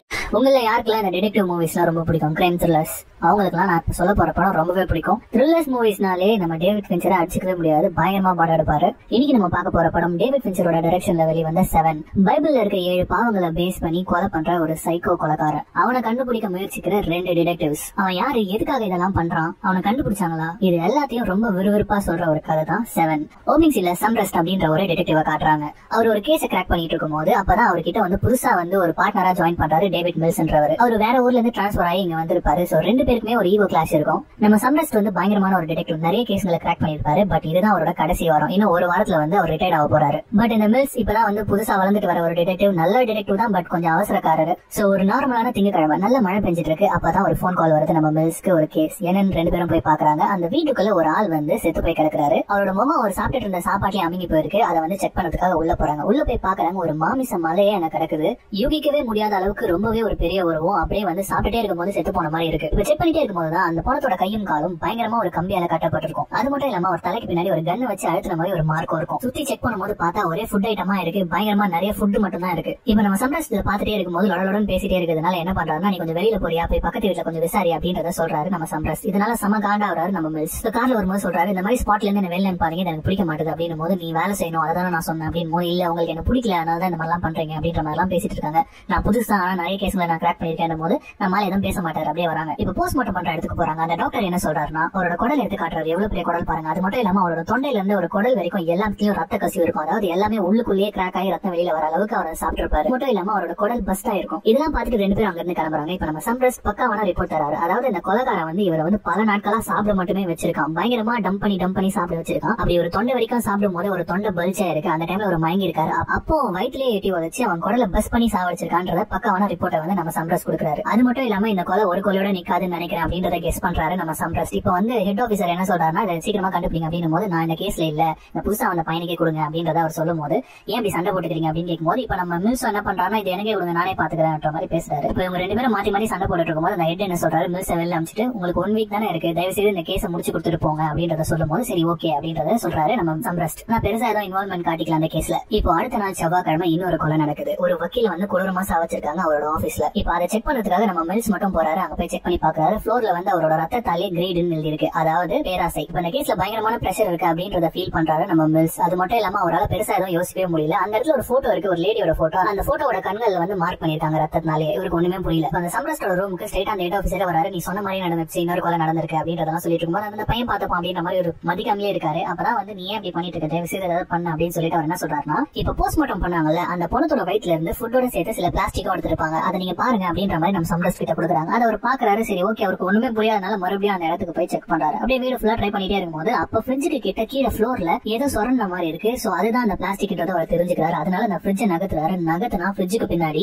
குளூட்டனி அப்படின்ற ஒரு வேர்ட் இருக்கு, அதாவது பயங்கரமா சாப்பிடுறவங்க, எப்ப பார்த்தாலும் சோறு சோறு நலையறவங்க, அதுவும் ஒரு பாவம் தான். இதை பார்த்துட்டு வந்து நம்ம சம்ரஸ்ட் வந்து அந்த ஹெட்டுக்கும் நம்ம மில்ஸ்க்கும் எக்ஸ்பிளைன் பண்றாரு. என்ன பண்றாருன்னா, இது பைபிள்ல இருக்க 7 வகையான பாவ செயல்கள். குளூட்டனி அதிகமா சாப்பிடுறது, இன்னைக்கு நடந்த மர்டர்ல எழுதின வேர்ட் கிரீட். கிரீடுனா பேராசை. இது மட்டும் இல்லாம சோம்பல், கோவம், கர்வம், காமம், பொறாமை அப்படின்னு இன்னும் 5 இருக்கு. சோ இன்னும் 5 கொலைகள் நடக்க போகுதுன்றத சொல்றாரு. இந்த கேஸை ஹேண்டில் பண்ண போறதுல இவரே பண்ணிக்கிட்டோம் அப்படின்னு சொல்லிட்டு அங்க இருந்து கிளம்புறாரு. ஆனா நம்ம சம்ரஸ்டால சும்மாவே இருக்க முடியாது. அதனால என்ன பண்றாருன்னா, இதை பத்தி ரிசர்ச் பண்ணலாம் அப்படின்னு சொல்லிட்டு நைட் லைப்ரரிக்கு போறாரு. இந்த 7 பாவங்களை போட்டிருக்க புக்ஸ்களை பத்தி ரெஃபர் பண்ணிட்டு இருக்காரு. அதே மாதிரி நம்ம ஹீரோ மில்ஸும் இங்க உட்காந்து அதெல்லாம் வந்து ரெஃபர் பண்ணிட்டு இருக்காரு. ஆனா இவருக்கு ஒண்ணுமே புரியல. இதெல்லாம் வந்து ஹீரோட வைஃப் பாக்குறாங்க. இவரால தனியா ஒர்க் பண்ண முடியாது போல இருக்குன்றத புரிஞ்சுக்கிறாங்க. இப்ப நைட் ஃபுல்லா பயங்கரமா ரிசர்ச் பண்ணி நம்ம சம்ரஸ்ட் என்ன பண்றாருன்னா, ஒரு நோட்ஸ் மாதிரி ரெடி பண்ணி இது வந்து மில்ஸ் ஹெல்ப்ஃபுல்லா இருக்கணும் அப்படின்னு சொல்லிட்டு அவனுக்கே தெரியாம அவனோட டெஸ்க்ல வச்சுட்டு போறாரு. அடுத்த நாள் நம்ம ஹீரோவும் சம்ரஸ்டும் உட்காந்துட்டு இருக்கும்போது நம்ம ஹீரோக்கு போன் கால் வருது. அவங்க வைஃப் கிட்ட இருந்து இந்த மாதிரி நான் சம்ரஸ்ட் கிட்ட பேசணும் அப்படின்றத அவங்க சொல்றாங்க. சரின்னு சொல்லிட்டு அவரும் கொடுக்குறாரு. பார்த்தா என்னன்னா, சம்ரஸ்ட் வந்து அன்னைக்கு நைட் டின்னருக்கு வந்து இன்வைட் பண்றாங்க. சம்ரஸ்டும் போறாரு. அவருக்கு தெரியுது அவங்க வைஃப் எதுக்கு கூப்பிட்டுருக்காங்க அப்படின்னு சொல்லிட்டு, இவரால தனியா கேஸ் கிராக் பண்ண முடியல, அதனால நீங்க ஹெல்ப் பண்ணுங்கன்ற மாதிரி ஒரு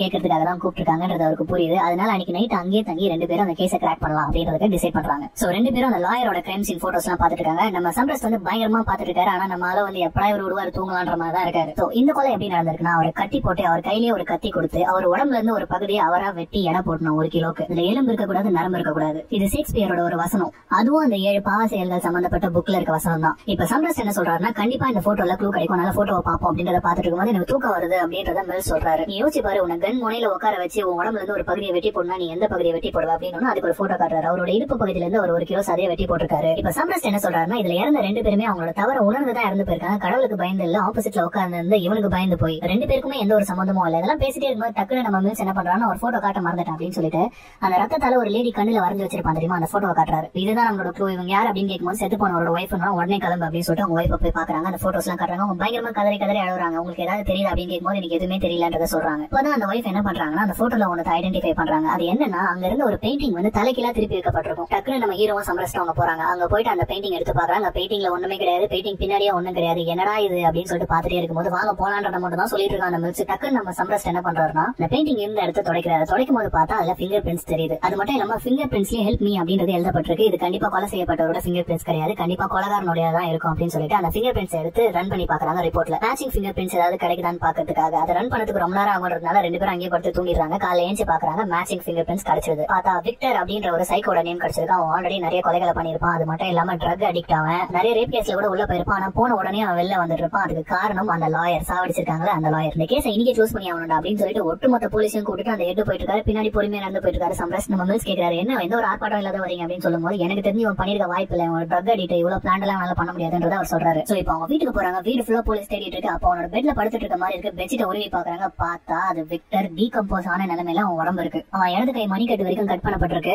உடம்பு ஃபுல்லா கொப்பளங்கள். கிட்டத்தட்ட 1 வருஷத்துக்கு கொடுமைப்படுத்தி இருக்கான் அவனை. கடந்த 1 வருஷமா ஒவ்வொரு டைம் ஸ்பேன்ல போட்டோ வேற எடுத்து வச்சிருப்பான். அங்க அவனோட நிறைய samples, blood samples, urine samples, நகம் இதெல்லாமே தனித்தனியா எடுத்து வச்சிருக்கான். மேல ஸ்லாத் அப்படின்றது எழுதப்பட்டிருக்கு. ஓகே, ஸ்லாத்னா சோம்பேறித்தனம். இவன் என்ன சொல்ல வரான் அப்படின்றத யோசிச்சிட்டே இருக்கும்போது திடீர்னு அந்த பொண்ணை ஏந்திருக்குது. பார்த்தா அவன் இன்னும் சாவல, குத்துயிரும் கொலைவீரமா இருக்கான். அவனை எடுத்துட்டு போய் ஹாஸ்பிட்டல்ல போறாங்க. இப்ப ஹாஸ்பிட்டல்ல வந்து நின்னுட்டு இருக்காங்க நம்ம சம்ரஸ்டும் ஹீரோவும். இப்ப இந்த ஹீரோ வந்து ஒரு ரிப்போர்ட்டர் கேள்வி கேட்க வரும்போது அந்த ரிப்போர்ட்டர் பயங்கரமா திட்டிடுறாரு. அவன் போட்டோ எடுத்துட்டு அப்படியே ஓடிடுறான். போது கத்திட்டே போறான். அவன் பேரை சொல்றான், அவனை கிழிச்சிடறான் அப்படின்னு சொல்லும்போது என் பேர் மில்ஸ்ரா அப்படின்றத சொல்றாரு அவரு. அப்படியே அங்க இருந்து ஓடிடுறான். சம்ரஸ் என்ன சொல்றாருன்னா, இந்த அளவுக்கு கோவம் இருக்கக்கூடாது, நம்ம கிளியரா இருக்கணும், அப்பதான் நம்ம கேஸ் ஹேண்டில் பண்ண முடியும்னு சொல்லும்போது சரி சரி நான் பாத்துக்கிறேன் அப்படின்றத சொல்றாரு. இப்ப ரெண்டு பேருமே டாக்டர் கிட்ட போய் பேசுறாங்க. டாக்டர் என்ன சொல்றாருன்னா, கிட்டத்தட்ட ஒரு வருஷமா அந்த பெட்ல தான் கடந்திருக்கான். அவன் பிளட்ல பயங்கரமா ட்ரக்ஸும் கூடவே ஆன்டிபயோட்டிக்ஸும் இருக்குது. அதனாலதான் அவர் இத்தனை நாள் உயிரோட இருந்திருக்காரு. அது மட்டும் இல்லாம அவர் பேசக்கூடாத அளவுக்கு அவர் நாக்க வெட்டி எடுத்துட்டு இருக்காங்க. சோ இவர் உயிர் பழைப்பாரா அப்படின்றத கேட்கும்போது, இப்போதைக்கு இவன் கண்ணுல ஒரு டார்ச் அடிச்சா கூட உடனே இறந்து போயிடுவான் அதிர்ச்சியிலேயே. இந்த அளவுக்கு வலி தாங்கின ஒருத்தனை என் லைஃப்ல நான் பார்த்ததே இல்ல, அவ்வளவு கொடுமைப்பட்டிருக்கான், தயவு செய்து அவனை சாவ விட்டுருங்க நிம்மதியா அப்படின்றது டாக்டர் சொல்லிட்டு போயிடுறாரு. நைட்டு சம்ரஸ் வீட்டுல இருக்கும்போது ஒரு போன் கால் வருது. என்னன்னு பார்த்தா நம்ம மில்ஸோட வைஃப் பேசுறாங்க. அவரை மீட் பண்ணணும் அப்படின்றத சொல்றாங்க. அவரை மீட் பண்ணி என்ன சொல்றாங்க, இந்த மாதிரி எனக்கு நான் பிரெக்னெண்டா இருக்கேன், இதை நான் அவர்கிட்ட சொல்றதுக்கு எனக்கு பயமா இருக்கு, அவர் ஒத்துக்க மாட்டார் அப்படின்னும் போது இவர் ஒரு சின்ன அட்வைஸ் தராரு. உனக்கு ரெண்டே ஆப்ஷன் தான், அந்த குழந்தை வேணா நீ டிசைட் பண்ணினா அவன்கிட்ட சொல்லாத, அப்படியே மறைச்சிடு. அப்படி வேணும்னு டிசைட் பண்ணினா அவன் கண்டிப்பா உன்னை விட்டு போயிடுவான், அது உனக்கே தெரியும். அதுக்கப்புறம் நீ அந்த குழந்தையை தனியா தான் வளர்க்கணும்ன்றதையும் சொல்றாரு. இது என் லைஃப்ல நடந்திருக்கு, நானும் அப்படிதான் விட்டு வந்தேன் அப்படின்றதையும் சொல்றாரு. இப்ப அடுத்த நாள் ஆபீஸ்ல உட்காந்து ரெண்டு பேரும் அவன் பண்ண கொலைகளை பத்தி பேசிட்டு இருக்காங்க. இவன் எப்படி ஒரு பொறுமையா வந்து ஒரு வருஷமா வச்சு கொலை பண்ணிருக்கான், எவ்வளவு கொடூரமானவன் அப்படின்றத பேசிட்டு இருக்கும் போது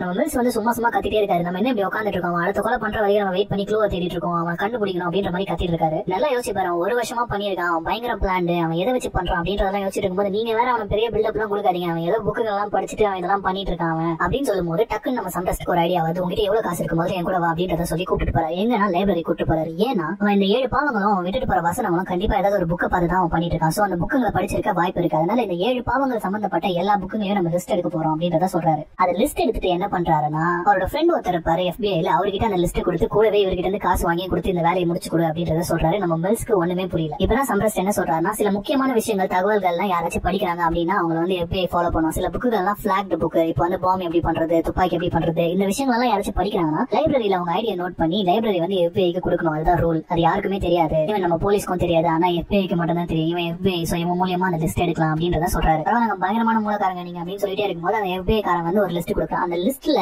அவங்க சொன்ன புக் எல்லாத்தையும் ஒருத்தன் படிச்சிருப்பான். அவன் பேர் ஜான் டோ. அவனோட அபார்ட்மெண்ட் போயிட்டு பொறுமையா கதவு தட்டுறாங்க. அப்படி தட்டிட்டே இருக்கும்போது யாரோ ஒருத்தன் வர தூரத்துல இருந்து இவங்களை பார்த்துட்டு துப்பாக்கியால எடுத்து சுட ஆரம்பிக்கிறான். சோ ஹீரோ வந்து துரத்திட்டு ஓட ஆரம்பிக்கிறாரு. இங்க சம்ரஸ் தான் தொடர்றாரு, ஆனா அவரால் பிடிக்க முடியல. இப்ப ஹீரோ மட்டும் தனியா ஓடி போய் மாட்டிக்கிறாரு. இப்ப ஹீரோ வந்து துப்பாக்கி முனையில வச்சிருக்கான் அவன், ஆனா அந்த ஹீரோ ஒண்ணுமே பண்ணல. அவர் அடிச்சு அவர் கண்ணை மட்டும் உடைச்சிட்டு காயப்படுத்திட்டு அங்க இருந்து போயிடும். இப்ப நம்ம மில்ஸ்க்கு வந்து சமக்கம் அந்த வீட்டை உடைக்கலான்னு போறாரு. இப்ப நம்ம சம்ரஸ் வந்து தடுக்கிறாரு. இந்த வாரண்ட் இல்லாத நம்மளால எதுவுமே பண்ண முடியாது, நம்ம மாட்டிப்போம் அப்படின்னு சொல்லும் போது இல்ல நான் உடைப்பேன் அப்படின்றத சொல்றாரு. உனக்கு புரியலையா, முதல்ல இவனை விசாரிக்கணும்னா இவன் பேர் எப்படி கிடைச்சதுன்னு கேட்பாங்க. நம்ம எப்பயும் சொன்னா நம்ம மாட்டிப்போம் அப்படின்றத சொல்றாரு. இருந்தாலும் அந்த அவசர கொடுக்க என்ன பண்றான்னா கதவை உடைச்சிட்டு உள்ள போயிடும். நம்ம சம்ரஸ் சம கடுப்பாய் அங்க போறாரு. போ நான் போறேன் நீயே பாத்துக்கோ அப்படின்னு சொல்லிட்டு அப்ப நம்ம ஹீரோவால என்ன பண்ண முடியும், டக்குன்னு என்ன பண்றான்னா ஒரு ஐடியா யோசிக்கிறான். ஒரு பிச்சைக்காரனை கூப்பிட்டு அவனுக்கு காசு கொடுத்து இந்த மாதிரி இந்த சைக்கோ ரோட்ல கொலை பண்ணா அதை நான் பார்த்தேன், அதுக்கப்புறம் நான் இந்த டிடெக்டிவ்க்கு கால் பண்ணேன்றத சொல்ற மாதிரி போலீஸ் கிட்ட சொல்றான். இது மூலியமா லீகலா அந்த வீட்டுக்குள்ள போறதுக்கு அவங்களுக்கு ஆப்ஷன் கிடைக்குது. போய் பாக்குறாங்க பயங்கரமா இருக்கு. நிறைய புக்குகள்ல எழுதி வச்சிருக்கான், டைரி மாதிரி ஏகப்பட்ட விஷயங்கள் எழுதி வச்சிருக்கான். அந்த ஒவ்வொரு கொலைக்கும் போட்ட பிளான்ஸ், எடுத்த போட்டோகிராஃப்ஸ், இந்த ஏகப்பட்ட விஷயங்கள் இருக்கு. அந்த விக்டரோட கட் பண்ணப்பட்ட கை, இந்த மாதிரி நிறைய விஷயங்கள் இருக்கு. அங்க இருக்க ஒரு புக் எடுத்து படிக்க ஆரம்பிக்கிறாரு. சோ யாரையோ ஒருத்தர ஃபாலோ பண்ணிருப்பான், அதை எழுதி வச்சிருப்பான். இப்ப திடீர்னு நம்ம ஹீரோ கத்த ஆரம்பிக்கிறா, சப்ரஸ் நீங்க வாங்க அவனை நம்ம பாத்துருக்கோம் இதுக்கு முன்னாடி அப்படின்றத சொல்றாங்க. என்னன்னு பார்த்தா நம்ம ஹீரோட போட்டோ அங்க இருக்கு. அந்த ரிப்போர்ட்டர் ஒருத்தன் வந்து போட்டோ எடுத்துட்டு பேர் கேட்டு போனான் தெரியுமா, அவன் தான் இவன்றத நம்ம சொல்றாரு. சம்ரஸ் கூட்டு வந்து இந்த புக்கை காட்டுற, இந்த புக்ல பாரு எவ்வளவு நோட்ஸ் இருக்கு, டெய்லி வைசஸ்ல அவன் எழுதி வச்சிருப்பான். சோ கண்டிப்பா அடுத்த ஆளை வந்து ஏன் கொலை போறான்ற க்ளூ வந்து இதுலதான் இருக்குன்னு நினைக்கிறேன். ஆனா இதை படிக்கணும்னா கிட்டத்தட்ட பல வருஷங்கள் ஆகும்ன்றத அவர் சொல்றாரு. இப்போ திடீர்னு நாங்க போன் அடிக்கிற சவுண்ட் கேக்குது. இங்கே அங்கேயே ஓடுறாரு நம்ம ஹீரோ. கடைசியில் அந்த போனை கண்டுபிடி எடுத்து பேசினா அந்த சைக்கோ தான் பேசுறான். நான் இப்ப போன் பண்ணது உன்னை வந்து சாரி கேட்கறதுக்கு, உன்னை தெரியாம நான் அடிச்சிட்டேன், நான் உன்னை அடிக்கலன்னா நீ நடிச்சு போட்டிருப்ப, உன்னாலதான் என்னோட பிளான் நீங்க தள்ளி போடுச்சு, இதை சொல்றதுக்காக நான் கால் பண்ணேன் அப்படின்னு சொல்லிட்டு டக்கு போன் வச்சிடறான். அங்க இருந்து கிடைச்ச போட்டோஸ் அவங்க இன்வெஸ்டிகேட் பண்ணிட்டு இருக்காங்க. முன்னாடி செத்தவங்களோட போட்டோ இருக்கு, இப்ப புதுசா ஒரு பொண்ணோட போட்டோ வரும். எடுத்து பார்த்தா ஒரு ப்ராஸ்டியூட் மாதிரி இருப்பா. இதை இவங்க பாத்துட்டே இருக்கும்போது அடுத்த கொலை நடந்துருச்சு அப்படின்ற ஒரு இன்ஃபர்மேஷன் உங்களுக்கு வருது. அங்க போய் பாக்குறாங்க ஒரு பெரிய லாட்ஜ். அதுல வந்து பேஸ்மெண்ட்ல ஒரு ரூம்ல வந்து இந்த பொண்ணு ரொம்பவும் கொடூரமான முறையில ரேப் பண்ணி கொலை பண்ணி பெற்றிருப்பா. பக்கத்துல ஒரு ஆள் வந்திருப்பான். அவனை அரெஸ்ட் பண்ணிட்டு வந்து விசாரிக்கிறாங்க. உண்மையை சொல்லி என்ன நடந்தது அப்படின்னு கேட்கும்போது இந்த மாதிரி என்ன சப்வேல இருந்து அவர் கூட்டு போனாரு, அங்க கூட்டு போயிட்டு வாயில கண்ணு வச்சு மிரட்டினாருன்னு சொல்லிட்டு ரொம்ப பயந்து போய் சொல்றான். அந்த பொண்ணை அவர் தான் கட்ட சொன்னாரு, நான் தான் கட்டினேன், அந்த பொண்ணை வந்து ரொம்ப கொடூரமா ரேப் பண்ணி சாவடிக்க சொன்னாரு, அதையோ நான் தான் பண்ணேன், அவர் என்ன சாவடிச்சிருவாரு தான் நான் பண்ணேன்னு சொல்லிட்டு ரொம்பவும் பயந்து போய் உதறிட்டு இதெல்லாம் சொல்லிட்டு இருக்கான். இந்த இடத்துல லஸ்ட்ன்றது எழுதிருக்கும், லஸ்ட்னா காமம். இப்ப நைட் ரெண்டு பேரும் ஒரு பார்ல உட்காந்து பேசிட்டு இருக்காங்க. இந்த இடத்துல எனக்கு இருக்கவே பிடிக்கல அப்படின்ற சம்ரஸ் சொல்றாரு. நான் இங்க இருந்து முதல்ல கிளம்பிடணும், இந்த கலவர பூமியில என்னால வாழ முடியாது அப்படின்றத சொல்லும்போது நம்ம ஹீரோ என்ன சொல்றாங்கன்னா, சும்மா இதே சொல்லிட்டு இருக்காதீங்க, நீங்க எங்க போனாலும் இதெல்லாம் நடக்கதான் செய்ய போகுது, நீங்க சும்மா உங்களே வந்து ஏமாத்திட்டு இதெல்லாம் பண்ணாதீங்க அப்படின்றத சொல்றாரு. இப்ப ஹீரோ நைட் அவங்க வீட்டுக்கு போயிட்டு அவங்க ஒய்ஃப் கூட படுத்துறாரு. இங்க நைட்டு ஃபுல்லா தூங்காம பயமா வெளியே பிடிச்ச மாதிரி யோசிச்சுட்டு இருக்காரு நம்ம சம்ரஸ். இப்ப காலையில 5வது கொலை, பிரைட் கர்ப்பம், ஒரு அழகான பொண்ணோட மூஞ்ச செதச்சு, ஒரு கையில போன் ஒரு கையில தூக்க மாத்திரை. இப்ப என்னன்னா போன் பண்ணி கேட்டுக்கோ, ஆனா அதுக்கப்புறம் இந்த மூஞ்சோட தான் நீ வாழணும், அப்படி இல்லன்னா தூக்க மாத்திரை போட்டு நீயே செத்துறன்ற மாதிரி ஒரு ஆப்ஷன். மூக்க அறுத்து பேண்டேஜ் போட்டிருப்பா. அவ அழகுன்ற பேர்ல ரொம்ப கர்வமா தெரிஞ்சிருப்பா, அதனால அவளுக்கான தண்டனை. இப்ப இதெல்லாம் பார்த்துட்டு அப்படியே ஆபீஸ்க்கு வராங்க. வரும்போது நம்ம சம்ரஸ்ட் என்ன சொல்றாங்க, இந்த கேஸ் முடிகிற வரைக்கும் நான் உங்க கூட இருக்கலாம்ன்றத நினைக்கிறேன் அப்படின்ற மாதிரி பேசிட்டே இருக்கும்போது அப்படியே ஆபீஸ்க்குள்ள வராங்க. வெளியில ஒரு டாக்ஸி வந்து நிக்குது, அதுல இருந்து ஒரு ஆள் நிக்கிறான். இந்த சீனை எந்த படத்துல பாத்திருக்கீங்கன்னு சொல்லிட்டு கமெண்ட்ல சொல்லுங்க. ஒரு படையே இவனை தேடிட்டு இருக்கும் போது இந்த சைக்கோ வந்து தில்லா தனியால நடந்து வந்து சரண்டர் ஆகிறான் அவங்க ஆபீஸ்லயே. அப்படியே அரெஸ்ட் ஆகும்போது அவன் என்ன சொல்றான்னா, நான் என்னோட லாயர் கிட்ட பேசணும் அப்படின்றத சொல்றான். இப்ப இவன் அரெஸ்ட் பண்றாங்க. இவன் கையில ரேகையெல்லாம் அவன் பிச்சு எடுத்துட்டு இருக்கான். அதனாலதான் எந்த ஒரு கிரைம் சீன்லயும் இவனோட ரேகை இருந்திருக்காது. அது மட்டும் இல்லாம இவன் கிட்ட ஒரு ப்ரூஃப் இருக்காது, ஒரு அட்ரஸ் ப்ரூஃப் இருக்காது, ஒரு ஐடென்டிபிகேஷன் இருக்காது. ஆனா ஒரு விஷயம் மட்டும் தெரியும், ஒரு பேங்க் அக்கௌண்ட்ல பயங்கர பணங்கள் இருக்கு. அந்த பேங்க் அக்கௌண்ட் ஜான் டோன்ற பேர்ல தான் இருக்குன்னு. சோ இவன் ஜான் டோவான்றது கூட அவங்களுக்கு தெரியல. அந்த லாயர் வந்ததுனால இவனை உடனடியே கோர்ட்ல சப்மிட் பண்ணோம். அதனால நம்ம சம்ரஸ்டும் நம்ம ஹீரோ செமையா கடுப்பாகிறாங்க. இவனை எதிர்த்து ஒரு ஆதாரமும் இல்ல, கண்டிப்பா இவன் தப்பிச்சிருவான். ஆனா இவன் ஏன் வந்து வாண்டடா மாட்டான் அப்படின்றத வந்து யோசிக்கிறாங்க. சம்ரஸ்ட் என்ன சொல்றாருன்னா, இன்னும் 2 கொலை இருக்கு, எனக்கு தெரிஞ்ச இந்த 2 கொலையும் பண்ணிட்டு இவன் சரண்டர் ஆயிடுவான்னு நினைக்கிறேன், நம்மள குழப்பத்துக்காக தான் இப்ப உள்ள வந்திருக்கான் அப்படின்ற மாதிரிலாம் பேசிட்டே இருக்கும்போது அவங்க லாயர் வராரு. அவங்க லாயர் வந்து என்ன சொல்றாருன்னா, ஆல்ரெடி அவர் அந்த 2 கொலையும் பண்ணிட்டாரா, அதோட பாடியை ஒளிச்சு வச்சிருக்காரா, உங்களால ஜென்மத்துக்கும் கண்டுபிடிக்க முடியாது. ஆனா இந்த ஏஜென்ட் சம்ரஸ்டும் மில்ஸும் என் கூட வந்தாங்கன்னா தனியா அவங்க 2 பேர் மட்டும் தான் வரும். ஏன்னா அவங்க 2 பேர் மட்டும் தான் நான் நம்புறேன். அவங்க வந்தாங்கன்னா இன்னைக்கு 6 மணிக்கு கூட்டு போயிட்டு நான் காட்டுறேன் அப்படின்றத அவர் சொல்றாரு. இங்க இருக்கிற எல்லாருமே கன்ஃபியூஸ் ஆகுறாங்க. அப்ப நம்ம சம்ரஸ்ட் என்ன சொல்றாருன்னா, இப்ப மட்டும் அவன் பைத்தியம் சொல்லிட்டானா நம்மளால ஒண்ணுமே பண்ண முடியாது, நம்மளோட ஒர்க் எல்லாம் வேஸ்டா போயிடும். அது மட்டும் இல்லாம அவன் 2 பேரை கொண்டுட்டான்றது எப்படி ப்ரூவ் பண்றது அப்படின்றத கேட்கும்போது அவன் வந்து சட்டையில நிறைய ரத்தம் இருந்திருக்கும். அந்த ரத்தத்துல வந்து அந்த ப்ராஸ்டியூட்டோட ரத்தம், அந்த மூக்கறுத்து கொலை பண்ண பொண்ணோட ரத்தம், இந்த மாதிரி ரத்தம் இருக்கும். 3வது ஒரு ரத்தம் இருக்கும், அதை ஐடென்டிஃபை பண்ண முடியாத ரத்தம். சோ அதை வச்சு அவன் வந்து சொல்றது உண்மைதான் போல இருக்கு. இதெல்லாம் பிரஸுக்கு தெரிஞ்சதுன்னா வேற லெவல் ப்ராப்ளம் வந்துரும். அதனால வந்து சரி ஓகே நம்ம போலாம் அப்படின்றத டிசைட் பண்றாங்க 2 டிடெக்டிவும். சோ இவங்க வந்து அவனை வந்து கார்ல கூட்டு போவாங்க, பின்னாடி ஹெலிகாப்டர்ல ஃபாலோ பண்ணுவாங்கன்றதுதான் பிளான். அந்த ஏஜென்ட் என்ன சொல்றாருன்னா, இவன் உயிருக்கு எந்த ஒரு ஆபத்தும் வரக்கூடாது, ஏன்னா இது ரிப்போர்ட்டருக்கு தெரிஞ்சு போச்சு, அதனால கொஞ்சம் உஷாரா இருங்க அப்படின்றத சொல்றாரு. சோ இவனை கார்ல கூட்டு போறாங்க, பின்னாடி ஹெலிகாப்டர்ல ஃபாலோ பண்ணிட்டு வராங்க. உங்க உள்ள பேசுறதெல்லாம் இவங்க மைக்ல கேட்கற மாதிரி மைக்லாம் செட் பண்ணிட்டு இருக்காங்க. இப்ப மில்ஸ் பேச்சு கொடுக்க ஆரம்பிக்கிறாரு, ஏன் இதெல்லாம் பண்ண அப்படின்னு போது இப்ப இவன் எல்லாத்தையும் சொல்ல ஆரம்பிக்கிறான். ஒரு குண்டா இருந்தான், அவன் வந்து வாழ்க்கை எப்படி வாழணும்னு தெரியல, சும்மா சாப்பிட்டு சுத்திட்டு இருக்கான், அவனால நடக்க கூட முடியாது, அதனால அவனை கொன்னு. அதுக்கப்புறமா இந்த லாயர் காசை வாங்கிட்டு கெட்டதை பண்ணிட்டு இருந்தா அவங்கள வெளியில விடுறான். அப்புறமா இந்த பொண்ணு வந்து சரியான வந்து எல்லாருக்கும் நோய் பரப்பிட்டு இருக்கா அப்படின்ற மாதிரிலாம் நிறைய விஷயங்கள் நம்ம பண்ண கொலையெல்லாம் சொல்லிட்டு இருக்கும்போது நம்ம ஹீரோ கடுப்பாகிறாரு. நீ என்ன கடவுளாடா அப்படின்னும் போது, கடவுளாலாம் எல்லா இடத்துலயும் வர முடியாது, நான் கடவுள் மூலியமா வந்திருக்கேன், நான் தான் கடவுள்ன்ற மாதிரி எல்லாம் சைக்கோ மாதிரி பேசிட்டே இருப்பான். இப்ப வந்து என்ன சொல்றான்னா, நம்ம மில்ஸ வந்து வேணும்னு வெறுப்பேத்துறான். அவர் வந்து இவரை அடிக்க வைக்கணும், இவர் ஏதாவது பண்ணணும்ன்ற மாதிரி வெறுப்பேத்திட்டே இருக்கும்போது சம்ரஸ்ட் வந்து தடுக்கிறாரு, இந்த மாதிரிலாம் பண்ணாத அப்படின்னு சொல்லிட்டே இருக்கும்போது ஒரு வழியில வந்து வண்டியை ஓட சொல்றான். அந்த வழியில போகுது, வெறும் டவர்ஸா இருக்கு. அந்த இடத்துக்கு போயிட்டு வண்டியை நிறுத்தின பிறகு டைம் என்ன அப்படின்றத கேட்கலாம். 7 மணி அப்படின்னு சரி ஓகே வந்துட்டு இருக்கோம் அப்படின்னு என்னடா வரும் அப்படின்னு கேட்கும்போது தனியா போயிட்டு ஒரு இடத்துல நின்னுக்கிறான். சோ அந்த இடத்துல வேகமா ஒரு கார் வருது கரெக்ட் டைமுக்கு. சோ நம்ம சம்ரஸ்ட் என்ன பண்றாருன்னா, அதை தடுக்க பாக்குறாரு, ஒரு வேளை இடிச்சிருவாங்களோ அப்படின்னு சொல்லிட்டு. ஆனா அங்க போனா கொரியர் பாய் தான் இருக்கான். சோ இப்போ வந்து சம்ரஸ்ட் வந்து ரொம்ப தூரம் தள்ளி இருக்காரு. உங்களுக்கு இப்பதான் சைக்கோ பேச ஆரம்பிக்கிறான், வேணும்னே நம்ம மில்ஸ் வெறுப்பேத்திட்டே இருக்கான். அதுக்குள்ள நம்ம சம்ரஸ்ட் என்ன பண்றாருன்னா, அங்க போயிட்டு அந்த பாக்ஸ் ஓபன் பண்ணி பாக்குறாரு. ஓபன் பண்ணணும் ஷாக் ஆயிராரு. ஹெலிகாப்டர்ல இருக்கிறவங்க நீங்க கொஞ்சம் தூரம் தள்ளி போங்க அப்படின்றத சொல்றாரு. வேகமா ஓடி வராரு நம்ம மில்ஸ் கிட்ட. மில்ஸ் முதல்ல உன் கையில இருக்க கண்ணை கீழே போடு அப்படின்றத சொல்லிட்டே இருக்கும்போது இப்பதான் அந்த சைக்கோ என்ன சொல்றான்னா, மில்ஸ் உன் வீட்டுக்கு போயிருந்தேன் காலையில, நீ கிளம்பின உடனே உன் வைஃப் குளிச்சிட்டு இருந்தா, கொஞ்ச நேரத்துக்கு அவரோட ஹஸ்பண்டா இருக்கலாம்னு பார்த்தா ஆனா ஒத்து வரல. சோ அதனால அங்கிருந்து வந்துட்டேன், ஆனா கூட வரும்போதே அவரோட தலையை எடுத்துட்டு வந்துட்டேன் அப்படின்றாரு. இப்ப சமக்கும் வராது, அழுகுறாரு நம்ம மில்ஸ். சுட முடியல அவரால, ஏன்னா வந்து ஒரு கைதி, அதனால இவர் வந்து தடுக்கிறாரு. சோ தயவு செய்து அவனை சுற்றாத, அவன் வேணும்னே உன்னை வந்து வெறுப்பேத்துறான், அவனை நீ கொலை பண்ணணும் அப்படின்றத சொல்றாரு. அவர் கேட்கிறாரு, அந்த பாக்ஸ்ல என்ன இருந்தது உண்மையை சொல்லுங்க அப்படின்னு சொல்லும் போது இல்ல அப்படின்னு சொல்லிட்டு அவர் சொல்லிட்டே இருக்கும்போது இவன் சொல்றான், டேய் நான் உன் ஒய்ஃப் தான்டா, அதை நான் தான் சொல்றேன், உனக்கு என்ன கல்ல, உன் ஒய்ஃபை கொண்டு இருக்கேன் இப்படி பார்த்து நின்றுட்டு இருக்க, எனக்கு கொல்லணும்னு தோணுதா, இதுவும் ஒரு பாவம் தான், எனக்கு கொன்று அப்படின்ற மாதிரிலாம் பேசிட்டே இருக்கான். இப்ப நம்ம ஹீரோ என்ன பண்றாருன்னா கடுப்பாய் சுட்டுறாரு. அவ்வளவுதான், எல்லாமே முடிஞ்சிருச்சு. 6வது கொலை அவரோட ஒய்ஃப், 7வது கொலை இவனே. சோ இப்ப மில்ஸ் அரெஸ்ட் பண்றாங்க. நம்ம சம்ரஸ்ட் என்ன சொல்றாருன்னா, இவன் வந்து உள்ள வந்து நல்லா இருக்கணும், அவனுக்கு தேவையான விஷயங்கள்லாம் நம்ம தான் பண்ணி தரணும் அப்படின்னு அந்த ஹெட்டும் ஓகே அப்படின்றத சொல்றாரு. ஒரு சைக்கோ கொலைகாரன் இருக்கான், அவன் ரொம்ப கொடூரமா கொலை பண்ணக்கூடியவன். பைபிள்ல வர ஒரு 7 கான்செப்ட வச்சு டெய்லியும் ஒவ்வொரு கொலையா ரொம்ப கொடூரமாவே பண்ணிக்கிட்டு இருக்கான். அவனை பிடிக்க நம்ம 2 ஹீரோஸும் ட்ரை பண்றாங்க. கடைசியா ஒரு வழியா அவனே வந்து சரண்டர் ஆகுறான். அவன் ஏன் சரண்டர் ஆகுறான்னு அவங்களுக்கு அப்ப தெரியல. கடைசியில ஒரு பெரிய ட்விஸ்டோட இந்த படத்தை முடிச்சிருக்காங்க. அது என்ன ட்விஸ்ட்னு நீங்க தெரிஞ்சுக்கணுமா? வாங்க இன்னைக்கு வீடியோக்குள்ள போலாம். இன்னைக்கு நம்ம பார்க்க போற படம் என்னன்னா 7.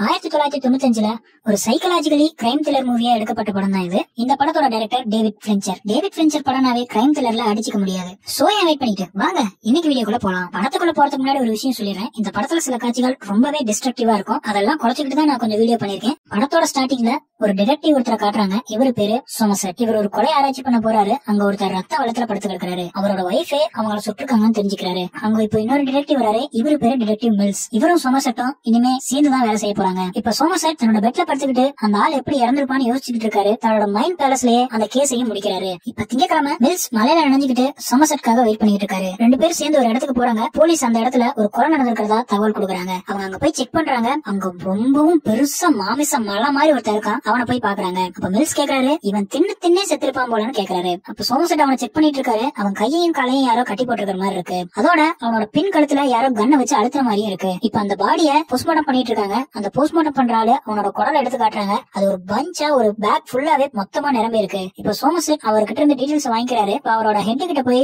அவரோட ரிப்போர்ட்டை கொடுக்கறாரு. இவன் ரொம்பவும் சாப்பிட்டுருக்கான். அவனோட கை காலை கட்டி போட்டு அவன் பின் கழுத்துல கண்ணை வச்சு அழுத்தி அவன் ரொம்பவும் சாப்பிட சொல்லி ஒருத்தன் கொடுமை பண்ணிருக்கான். சோ இவனும் சாப்பிட்டுருக்கான். அவன் சாப்பிட அவன் வயிறு நம்பி ரொம்பவும் பெருசாகிட்டே போயிருக்கு. அப்ப அவன் வயிற்றுல எட்டி உரைச்சிருக்கான். சோ அவனோட வயிறு கிழிஞ்சு அவன் இறந்து போயிருக்கான். இந்த மாதிரி டீடைலா ரிப்போர்ட்டை கொடுக்கறாரு. இப்ப அடுத்த நாள் ஆகுது. இன்னொரு கொலை நடந்திருக்கு. அங்க மில்ஸ் மட்டும் போய் செக் பண்றாரு. அந்த இடத்துல கிரீடன் மட்டும் எழுதிருக்கு. மில்ஸ்க்கு என்னன்னு புரியல. சோ அங்க இருந்து திரும்பி வந்துடுறாரு. இப்ப சோமர்செட்டோட ஹெட் அந்த குண்டனோட வயித்துல ஏதோ பிளாஸ்டிக் இருந்ததுன்னு சொல்லி சோமர்செட் கிட்ட வந்து கொடுக்கறாரு. சோமர்செட்டுக்கு அந்த கேஸ்ல ஒரு ஆர்வம் வருது. இப்ப அவனோட வீட்டுல போய் செக் பண்ணி பாத்துக்கிட்டு இருக்காரு. அப்ப ஒரு ஃப்ரிட்ஜ் பக்கத்துல அந்த ஃப்ரிட்ஜ நவுத்துன மாதிரி கீழே இருக்க பிளாஸ்டிக் போர்டுல ஸ்கிராச்சஸ் ஆன மாதிரிலாம் இருக்கு. சோ சோமர்செட்டோட ஹெட் அவர்கிட்ட கொடுத்த பிளாஸ்டிக் பொருள் அந்த இடத்துல வச்சு பாக்குறாரு. அது கரெக்டா இருக்கு. சோ இதுக்கு பின்னாடி ஏதோ இருக்குன்னு தெரிஞ்சுக்கிறாரு. அப்ப அந்த ஃப்ரிட்ஜ நவுத்தி பாக்குறாரு. பின்னாடி அந்த கொலைகாரன் இவங்களுக்கு ஒரு மெசேஜ் விட்டுட்டு போயிருக்கான். அதுல குளூட்டனின்னு எழுதி இருக்கு. இப்ப சோமர்செட் மில்ஸ் கிட்டயும் அவரோட ஹெட் கிட்டயும் ஒரு விஷயத்த சொல்லிட்டு இருக்காரு. இப்ப ஒரு குண்டை இறந்து கிடந்தாலே அந்த இடத்துல குளூட்டனின்னு எழுதி இருந்துச்சு. ரெண்டாவது ஒரு வக்கீல் இறந்திருக்காரு. அந்த இடத்துல கிரீடன் எழுதி இருக்கு. சோ இதெல்லாம் பாத்தீங்கன்னா பைபிளோட ஒரு விஷயத்துல கனெக்ட் ஆகுது. இன்னும் இந்த மாதிரி 5 கொலைகள் கண்டிப்பா நடக்கும்னு சொல்றாரு. இத மில்ஸ் நம்ப மாட்டேங்கிறாரு. இருந்தாலும் இது நடக்கும், வேணும்னா பாருன்னு சொல்றாரு. அதோட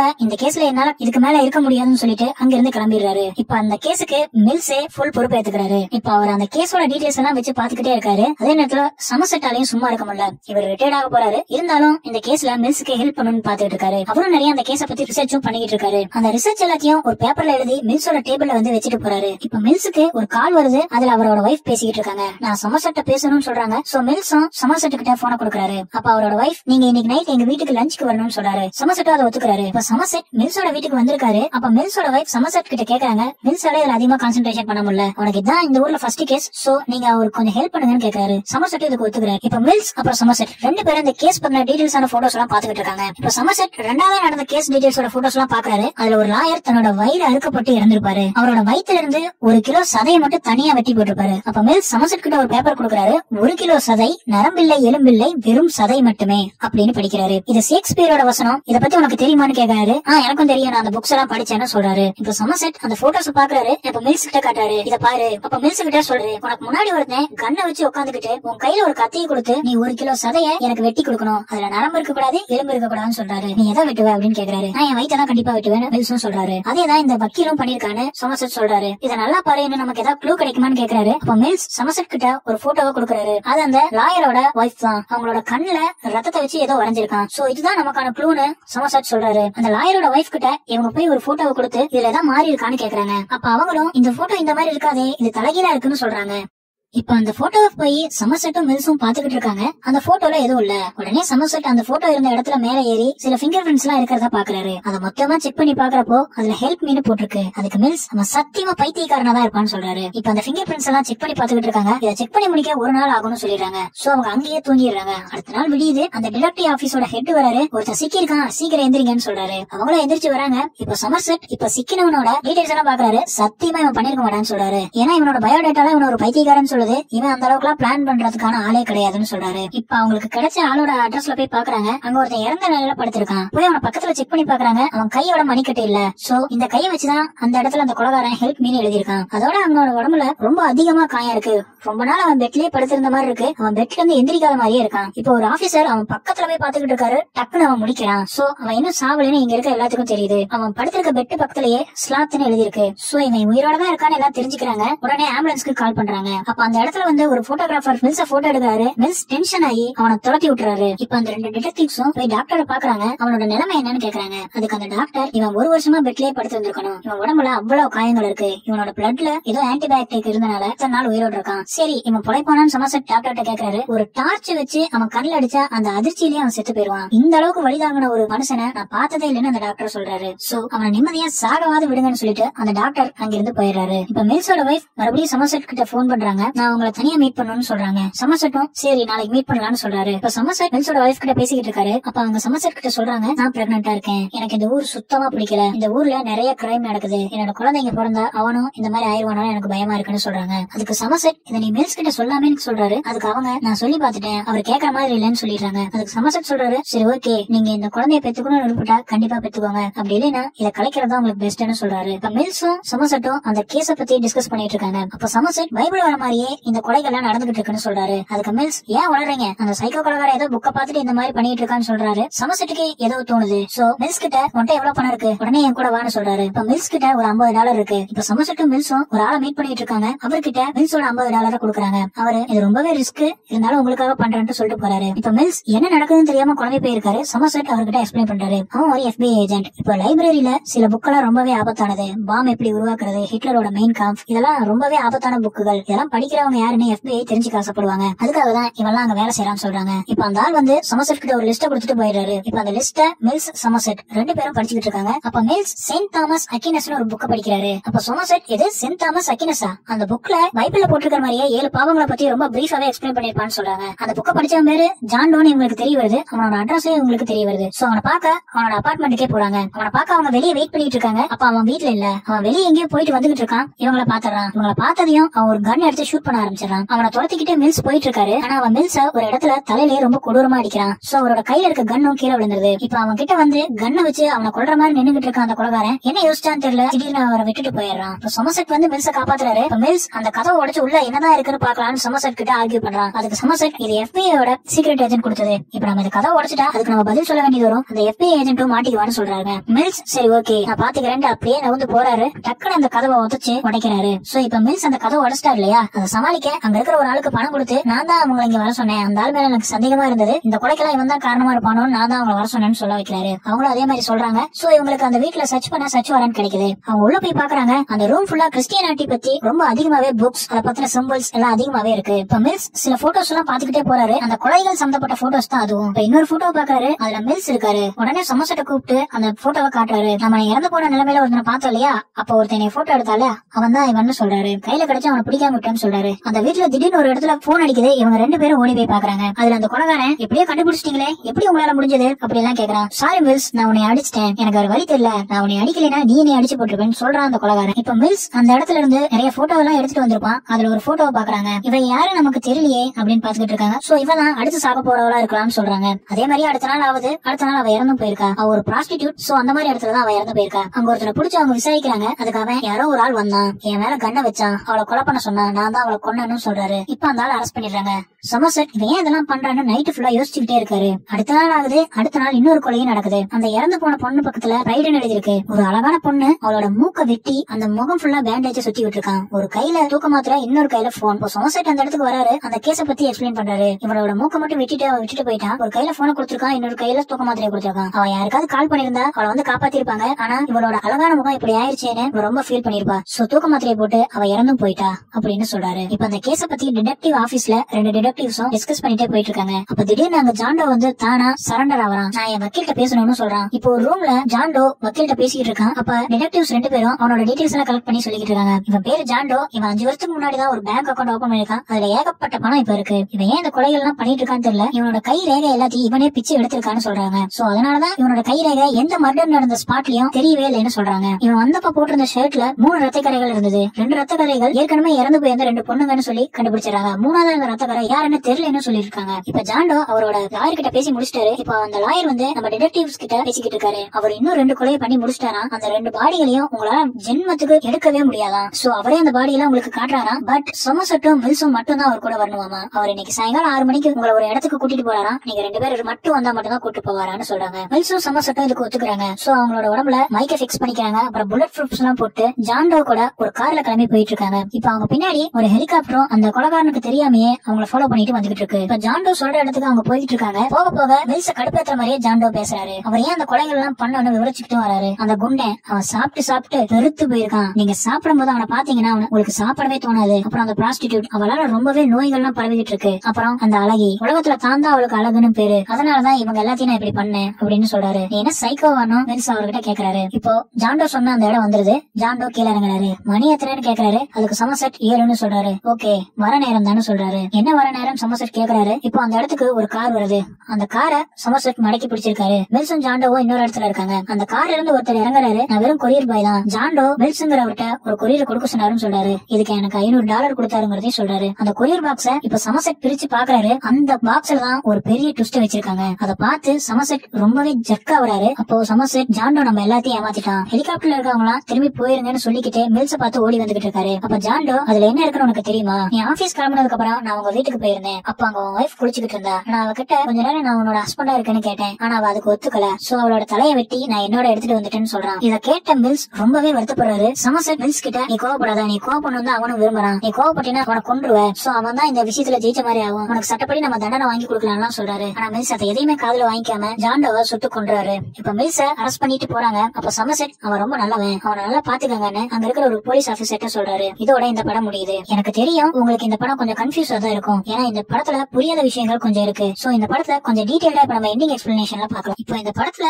ஜாண்டோ ஏன் கொலை பண்றாருன்னு முதல்ல பாக்கலாம். ஜாண்டோ இந்த சொசைட்டில ரொம்பவே வெறுப்படைஞ்ச ஒரு ஆளு. இவருக்கு கிறிஸ்டியானிட்டி மேல ரொம்பவே அதீத நம்பிக்கை இருக்கு. அதோட இவர் பெரிய பணக்காரரும் கூட. சோ ரொம்ப நாள் பிளான் பண்ணி பைபிள்ல வர 7 விஷயங்களை வச்சு அவர் கொலை பண்ண ஆரம்பிக்கிறாரு. ஆல்மோஸ்ட் ஒரு சைக்கோ கொலைகாரனாவே இந்த படம் ஃபுல்லா இருந்திருக்காரு. அந்த பைபிள்ல வர 7 விஷயங்கள். First one குளூட்டனி. குளூட்டனிங்கிறது பெருந்தீனி. பெருந்தீனி அப்படின்னா நமக்கெல்லாம் நல்லாவே தெரியும். இந்த படத்துல அந்த குண்டனை காமிச்ச மாதிரி தான். அவன் சாப்பிட்டு ரொம்ப பெருசா வளர்ந்து போயிருப்பான். அவனால எந்த வேலையும் செய்ய முடியாது. அவன் சாப்பிடற வேலையை மட்டும் தான் பாப்பான். சோ பைபிள்ல இது ஒரு பாவமா சொல்லப்பட்டிருக்கு. அதனால ஜாண்டோ அவரை கொண்டிருக்காரு. Next one greed. கிரீட்னா ஒண்ணும் இல்ல, பேராசை. அந்த லாயர் ஒருத்தர் ஜாண்டோவால கொல்லப்பட்டிருப்பாரு. அவர் ரொம்பவே தப்பானவங்களுக்கு ஆதரவா கோர்ட்ல ஆஜராகி அவங்களை காப்பாத்த செஞ்சிருப்பாரு. அது மூலமா ரொம்பவே பணம் சம்பாதிச்சிருப்பாரு. சோ பேராசைங்கிறதும் தப்பான ஒண்ணுதான். சோ அவரையும் ஜாண்டோ கொண்டிருக்காரு. Next sloth. ஸ்லாத்னா சோம்பல். ஒரு அபார்ட்மெண்ட்ல ஒரு ஆளு ஒரு வருஷமா படுத்தே இருந்திருப்பாரு. அதன் மூலமா அவர் இறந்தும் போயிருப்பாரு. அவர் ஒரு ட்ரக் டீலர். அதன் மூலமா ரொம்ப நல்லாவே சம்பாதிச்சுட்டு இருந்திருக்காரு. இதுவும் ஜாண்டோவுக்கு பிடிக்கல.